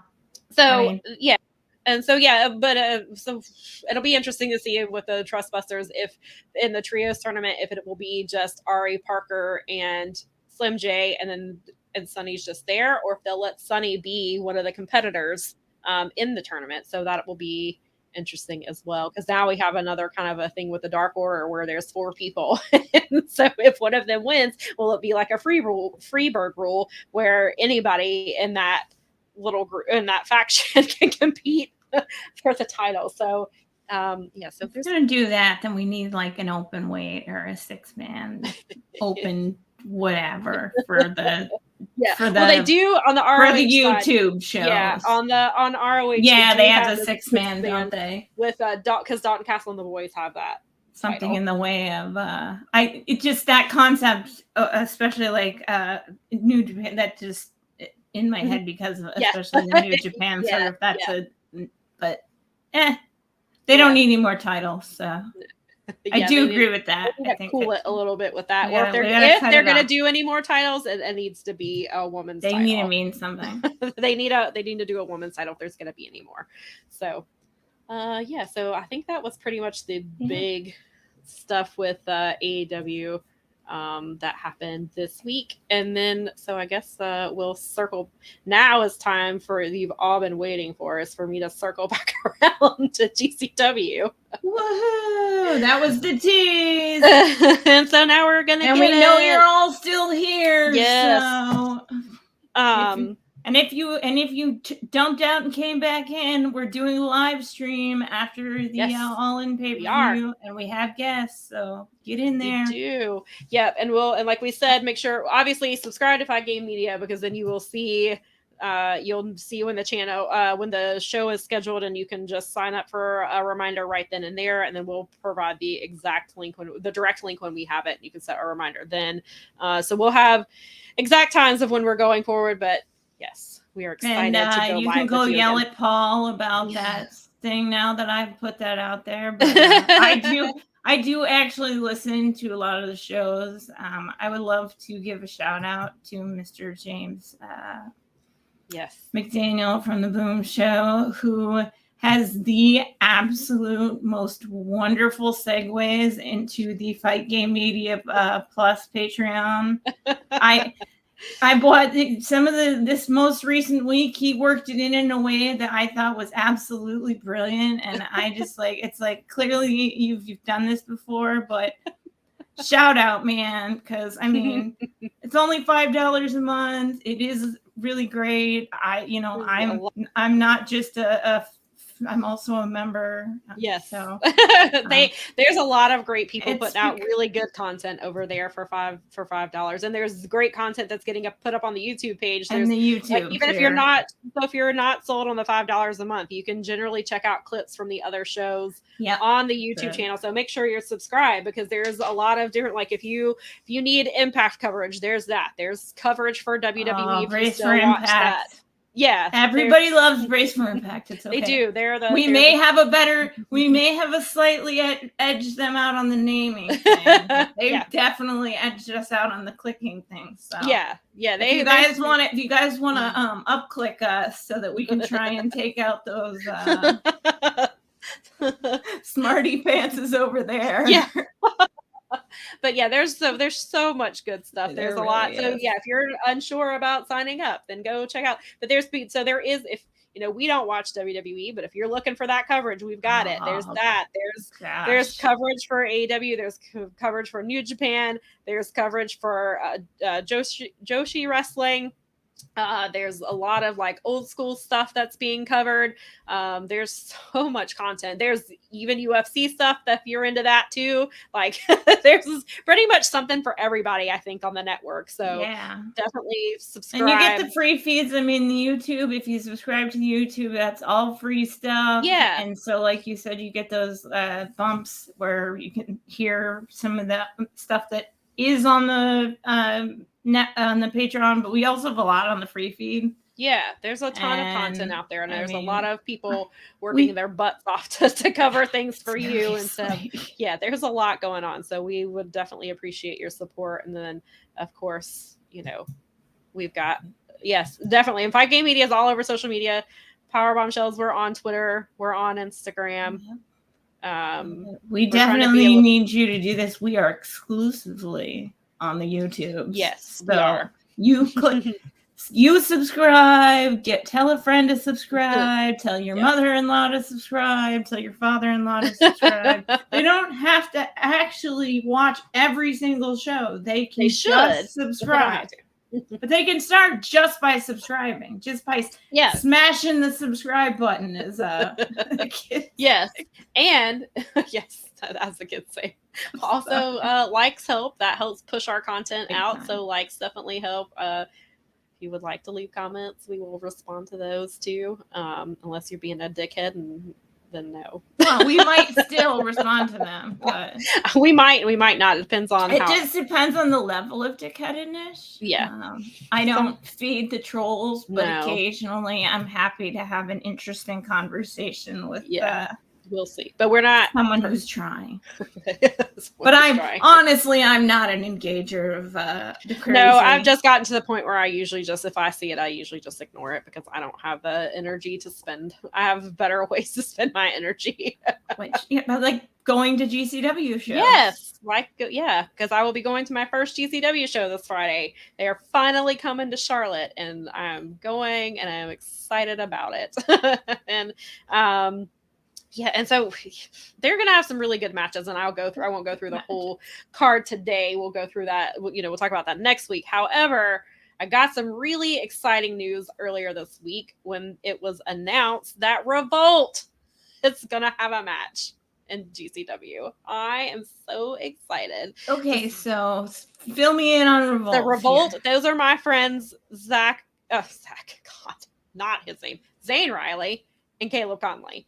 Okay. So those are that's what I was thinking. I was like, she may not. I was like, maybe I haven't called them Revolt to her. Maybe that's why. But put this one together, but that's okay because it will be fun for people to watch it on. Yes. So I'm super excited to see Zane and Caleb. I'm always hoping that basically whatever show comes through, they get booked on because I love them.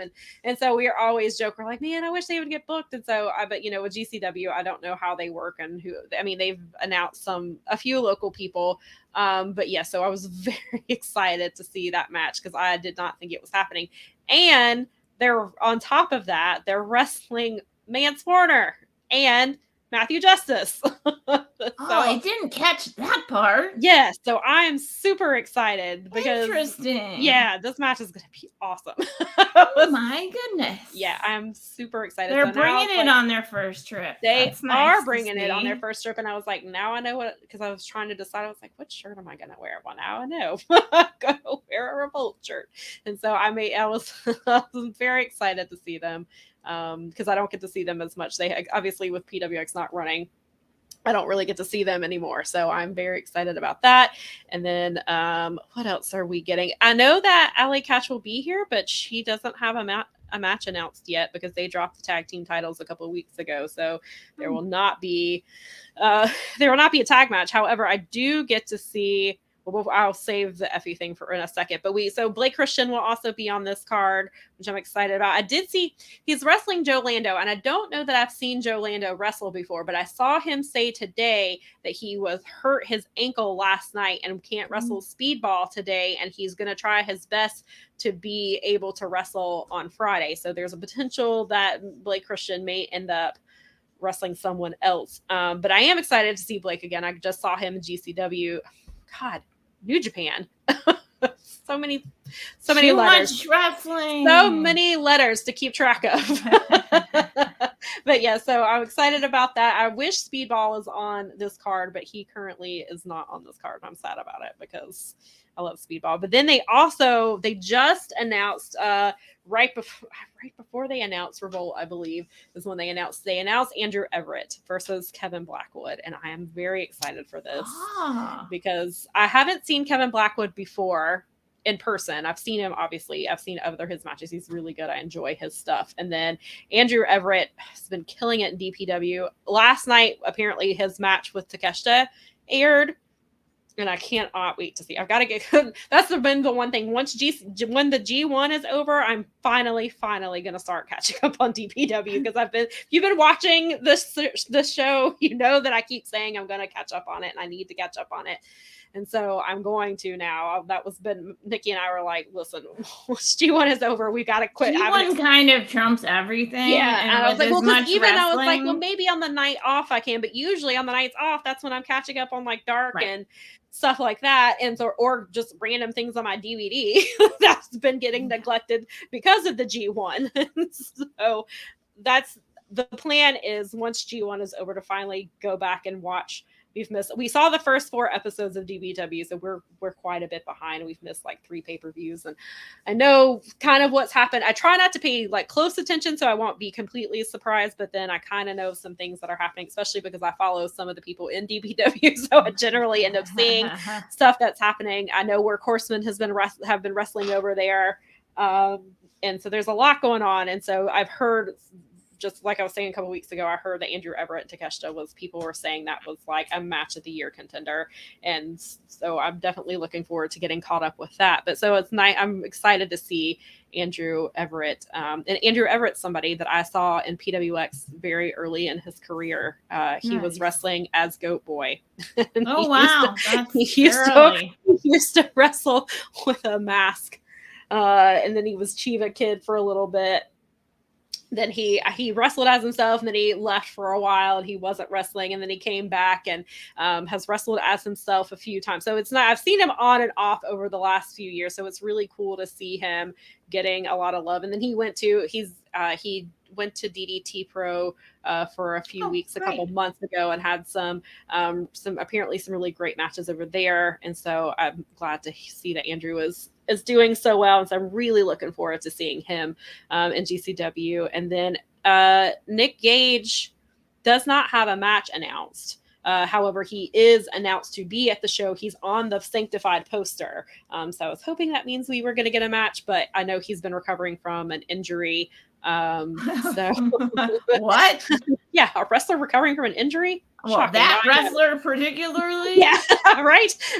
So I was telling Mel this before, and my sister and I've had this conversation. We are I guess even without him having a match, I guess we'll still get the Nick Gage entrance. Yeah. And that's one of the things that when I've seen the GCW, like that's the one thing like that I want to experience live. Yeah, I didn't get that. I'm really jealous. That one I was like, I'm glad she gets to, because I didn't get to, and I want someone to at least tell me about it. Right. Yeah. So that's one thing that I really want to experience. I was like, hopefully even without him having the match, we'll get it. And I was like, I don't know if we'll have the full thing with MLJ doing his whole like introduction that he does, which makes it even better. But I think the energy, it just seems like the energy changes anytime Nick Gage comes into a GCW show. And we, so if you, hopefully this is not you might want to throw up the spoiler alert. Wait. Because I haven't watched the GCW show from last night, but I heard some things about it. Those guys. Yes. Okay, so if you haven't, yes. Okay. So if you haven't watched GCW Homecoming from last night, I'm about to spoil something for you. Spoiler alert. Yes. So the main event was Effie versus Jon Moxley. So I'm mad that this match is happening 6 days before I get to go. Of course it was. Yeah. Oh, because my friend said, they were like, damn, they're like, New Jersey gets everything. And I was like, I think that's their home base. Because they're close to... Yeah. But yeah. Close to Philly and New York. Yeah. One end and one end. Right. So, so apparently after the show ended, Jon Moxley retained. If you're on my timeline, you've seen some gifs. It's mostly of Mox kissing Effie back. Enjoyed that. So that was fun. I've seen, because I saw apparently Effie kissed him first, but then because I didn't see the whole. First, I just kept seeing where Mox kissed Effie, and then I ended up seeing the whole clip, and then I saw Renee. Effie kissed Mox. Mox kissed Effie. Yeah, and then I saw there's also a clip. Mox ripped Effie's fishnets off and then choked him with it. Yeah. So Jon Moxley is not afraid to wrestle an Effie match. He will I do. love Jon Moxley. Can I and there's another clip. He was like I don't know if he was pinning him or what exactly he was doing, but Jon Moxley was smoking a cigarette in the middle of the match. Yeah, I heard that. I was like starting to read some of the stuff, and I was like, "This is fantastic." This is why Jon Moxley does GCW, because he can do things in GCW that he can't do anywhere else. And when we've talked about this before, there's AEW Jon Moxley, and then there's New Japan Jon Moxley, and then there's GCW. Yeah, and that is like a completely other level of Jon Moxley. And like Effie cut this really great promo to promote their match, and it was kind of interesting because if you've watched an Effie promo, he's super energetic all the time. This was very laid back and subdued, and he was just basically like, Jon Moxley is in GCW because he is obsessed with wrestling just like I am. And he was just like, he comes here for the things he can't get elsewhere. And he was like, and that's where I'm going to beat him.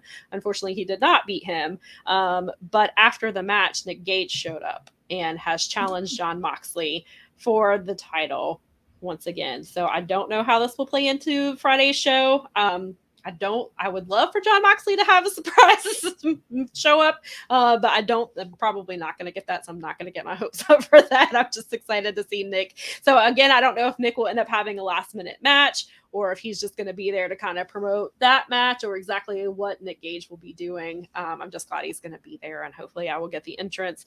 And then speaking of Effie, his match was funny.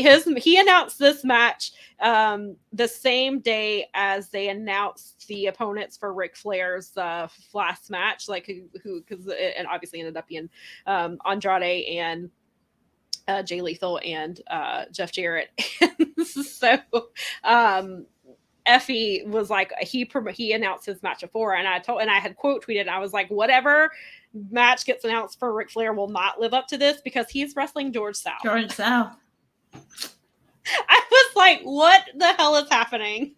It's like I haven't heard George South's name in a while. Yeah, it's not from my territory anywhere near me. Oh no, I had George a friend South introduced me, but that I was like, wow. Yeah, so if you're not familiar with George South has been in Jim Crockett Promotions. He was in WCW. He was in WWE. He's definitely been, I guess, what some people, I don't like using the term jobber, but that's technically. Hasn't he done his own outlaw promoting of events? Yeah, as well, he a has. Bit? Yeah, he does. He wrestled. There's this thing called the Strawberry Festival in Rock Hill, South Carolina every year. So it's like 30 minutes from Charlotte. He puts on shows down there. Okay. He wrestles with, and he usually brings in like Ricky Morton wrestles down there. Ricky Morton is still, so he just does this stuff. He was, he did make it into, what was it like? I can't remember what year of PWI he made it. He was like number 248 out of 500 or something like that. And he wrestled Ric Flair a lot, and he's apparently Ric Flair has said that George is one of his favorite opponents he's ever had, and they did a lot of stuff here. George is still very active. He trains a lot of people out of Charlotte. So he trained Caleb Conley. He trained Cedric Alexander. He's trained Big Swole. I believe he's done some training with JD Drake. He basically anybody that's come through Charlotte in the last 10 years he's trained or he's done some training with. I believe Darius Lockhart has done some training with him as well. So he's still really active. I knew the Cedric Alexander one because a friend had sent me, which is why I'm wearing. I was like, I'm going to wear my Cedric shirt today since we're going to be talking about George South. And also one thing that I hope happens with WWE, I was like, they are giving Mustafa TV time, which I'm very excited about. So I'm like, please push Cedric and put him back on TV. Take him off of main event and put him back on TV. So that is another thing I'm hoping happens. So I was like, well, maybe if I wear his shirt, I'll get some good energy out there for Cedric. Yeah, I had a friend send me a video of him they ended up doing some match in essentially a field and back in the day. And he's like, this is the first thing I ever, and I'm a huge Cedric fan. I used to watch 205 Live all the time. He used to just so. Anybody who's behind pushing him more.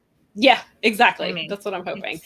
But Good yeah, stuff. so he's real good. So that's where a lot of that's fantastic. Yeah, came through George South. So it's and he wrestles. AML is a company that's up in they mostly run in Winston-Salem, and he's been their champion a couple of times.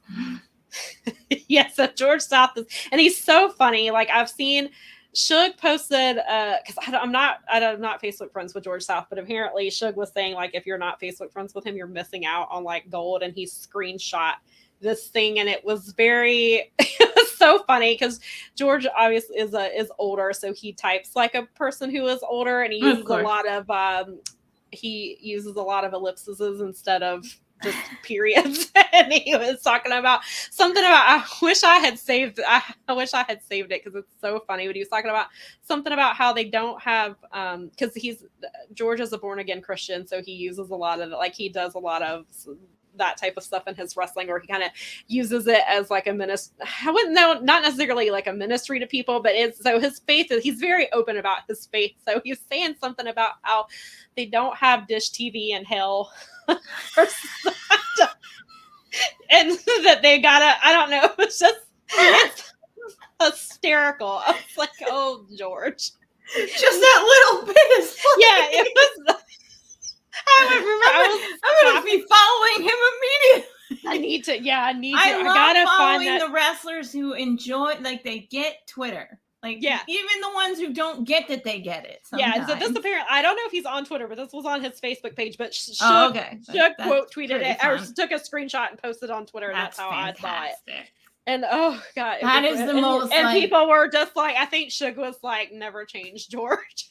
That is the most like old school wrestling promoter talent thing. Oh my god, he's so we've seen him. We've gone to the Strawberry Festival a few times, and he definitely relies on the old 80s tactics, which in most cases it is really cringeworthy, and it just because of some of the things that he says, but I don't think he means it with malice. I think he's just trying to do things from the 80s, and I'm like, but maybe you should not say the things that you say because it was just like it's super uncomfortable. But he's definitely like the fans seem to be eating it up, but it's just there's definitely some very 80s tactics, and I was just like, please don't say that to these people. It's so funny. It's I'm getting closer to the end of this Chic book, and it's amazing to read about. I mean, there's obviously it's mostly about the Detroit territory, but it incorporates all of because you can't talk about territories without talking about NWA and AWA and all these different things, right? And it's so funny because when you hear about these promoters, and I'm starting to become familiar enough that I actually am like associating them with the regions, and I'm like, oh yeah, okay, yeah, and that guy, which is so. Just leveling out my nerdery. But it's amazing because that is so old school, like, where it started. That's so original, like carnival. Yeah. 100%. Carny wrestling. And it's like, not all the time, but every once in a while, like, remember where you came from. Like, don't take yourself. This is like, sometimes I want to smack wrestling Twitter because I want to be like, guys, we're talking about a place that came from, and I just want to like post something. Yeah, I mean, the Strawberry Festival is literally a fair that just state fairs. These are state fairs. They used to play at the state fairs. And they run shows 4 times a day at the Strawberry Festival. They have like a 11 o'clock show. It's like a noon, a 3, a 5, and a 7 or something like that. Like, so they run these. It's very getting back to their roots type of thing. So close to Ren Fair, like the formatting and the templates. It's fair. It's festival. It is. It's a carnival. Exactly.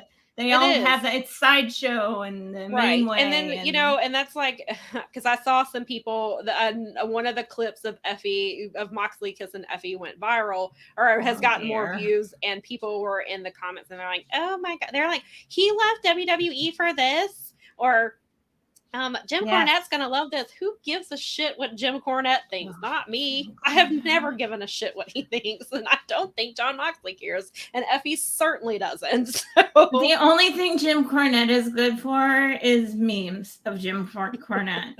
where it's like a sarcastic it's where right. you like send a Jim Cornette response meme. Yeah. Where you're trying to be funny, not where you're being serious. Yeah. Where you're like, meh. Exactly. So right.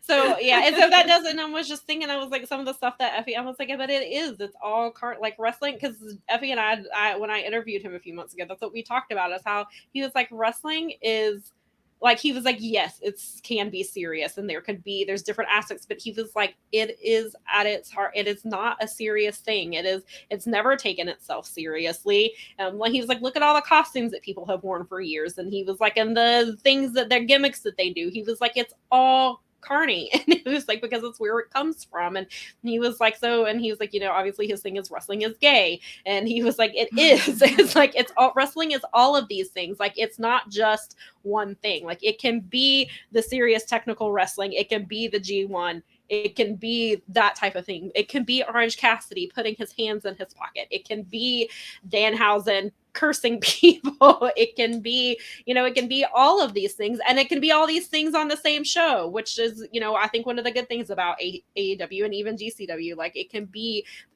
GCW has death matches. Like, they had a huge death match last night that was an intergender match. It was Alex Colon versus, I'm not sure I'm not familiar with her. I believe her name is Rena, and I don't remember her last name, but I know she won. She beat him for the title last night. Like, that's a huge deal. And so, like, there's, wrestling is all of these things, and they can be all of these things to everybody. And if you don't like certain things, you don't have to watch it. Like, death matches are not really my thing. Death matches stress me out, and I can only handle so much.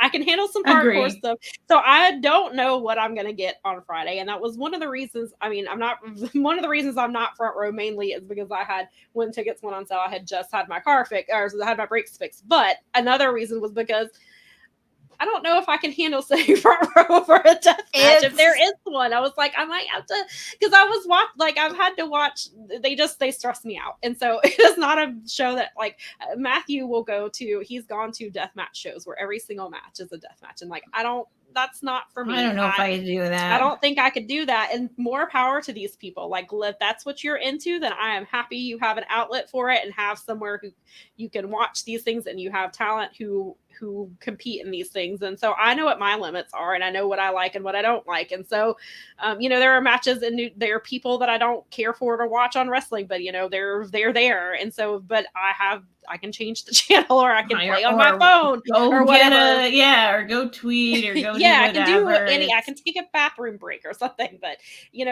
wrestling is just, wrestling can be whatever you want it to be, and there's probably somebody. It should be. Yeah, it doesn't have to be. And I'm sure, can you imagine, like, going to a carnival back in the day to see some of the things that were, especially then when you didn't know it was a work. Well, and they were, I mean, when you go, you're talking about, like, the time frame that I'm reading about right now is that you never drop kayfabe. Yeah, exactly. They were constant. I mean, there's a reason that this still holds, and the reason that there is so much backlash towards a lot of the new companies is because, in a way, to these old guys, they're breaking like a cardinal rule of the fundamental, and it's like, but who broke it? It wasn't anybody in AEW. It was broke that?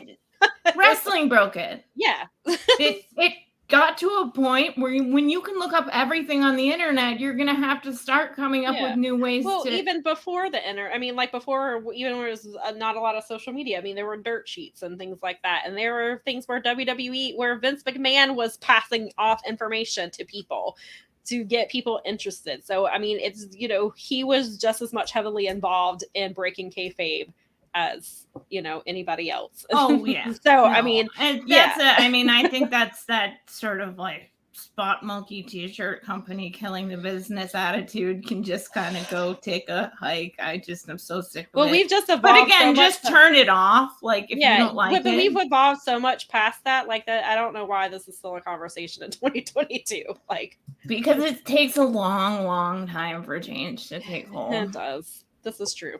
It takes a lot. People take for freaking ever to change. It would be wonderful if we could all just we love it all. And it's like, no, And you'll still probably, until those people are gone, get the handful of old guys who.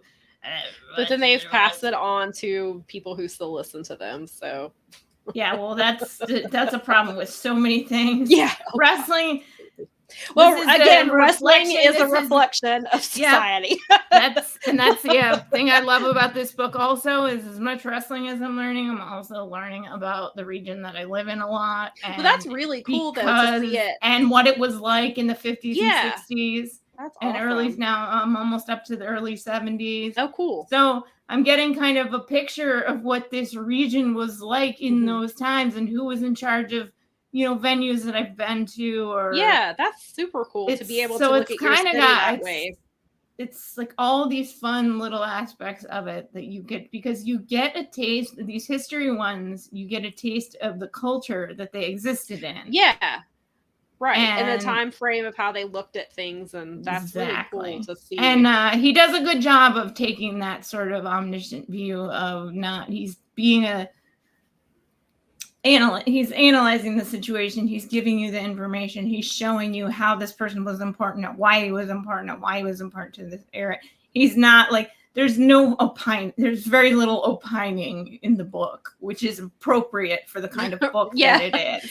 Absolutely. And I appreciate that, because I really feel like it's a history. And the bottom line is that there's so many things that the Sheik pioneered that you see on wrestling today. Every time Chris Jericho throws a fireball, he should go all the way back, because that was not even a thing. It's the Sheik was one of the only people who did anything like that. Wow. And it was a flash paper trick that he would do.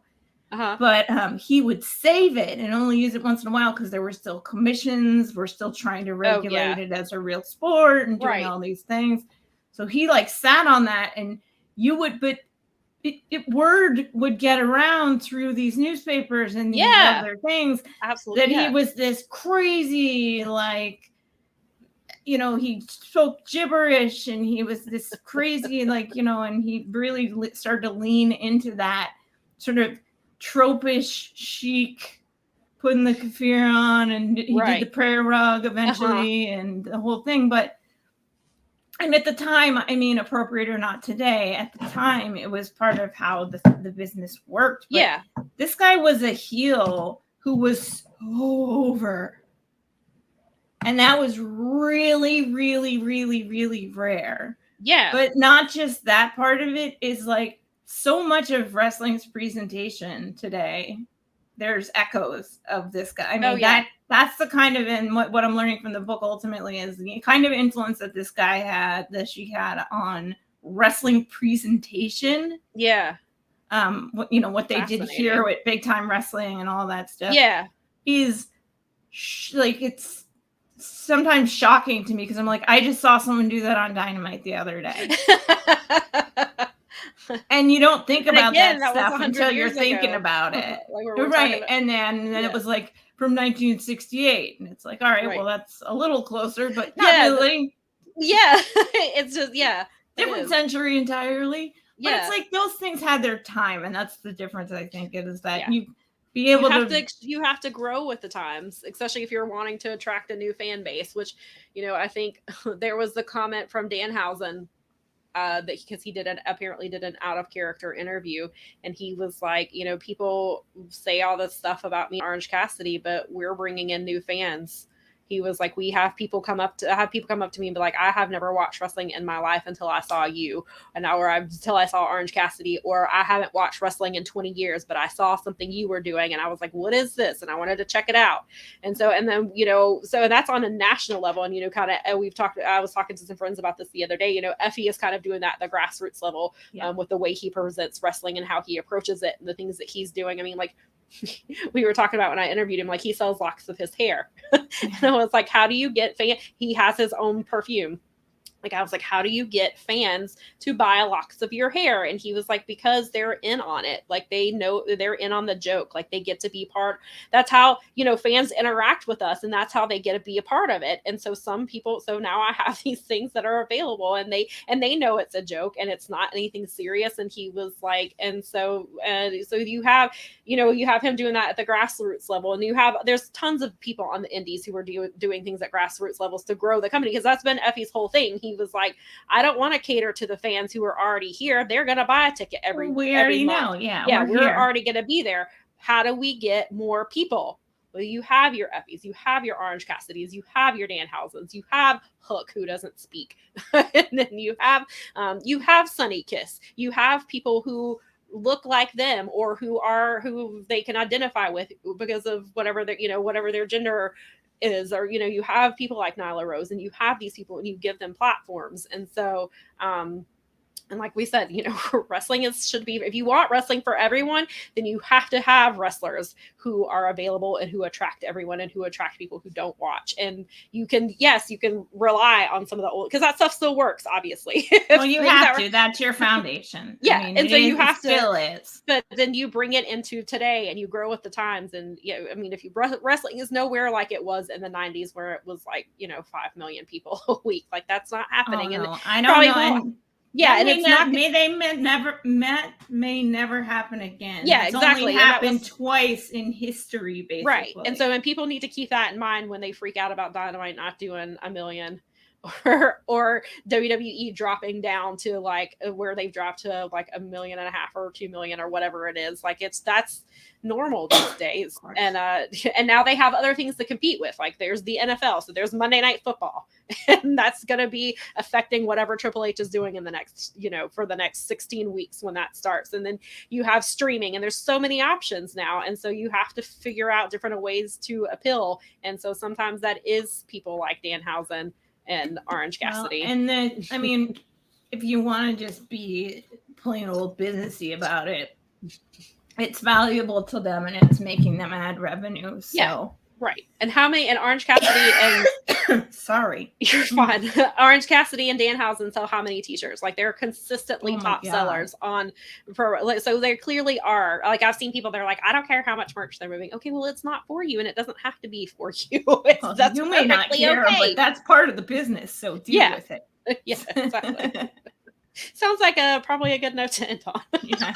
Deal with it. Deal with it. That's it. Powerbombshells. Powerbombshells said to deal with it, get over it, and change it if you don't like it. What you like. And let people like what they like. Yes. You don't have to. If you don't like it, that's all right. Keep it to yourself. Don't go on the internet. We can all be wrestling fans together. Yes. Don't go on the internet and be mean to people just because you don't like Danhausen. I don't get it. Okay, you don't have to get it. I get it. We get it. Sam and I got it. That's all that matters. I'm just kidding.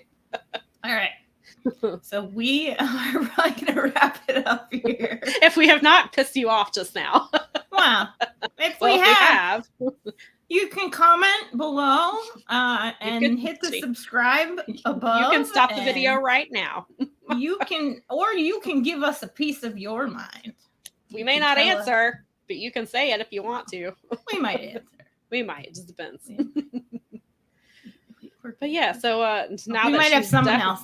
We might enlist an agent to answer. We might. So definitely follow us on Twitter. If you want to give us your feedback.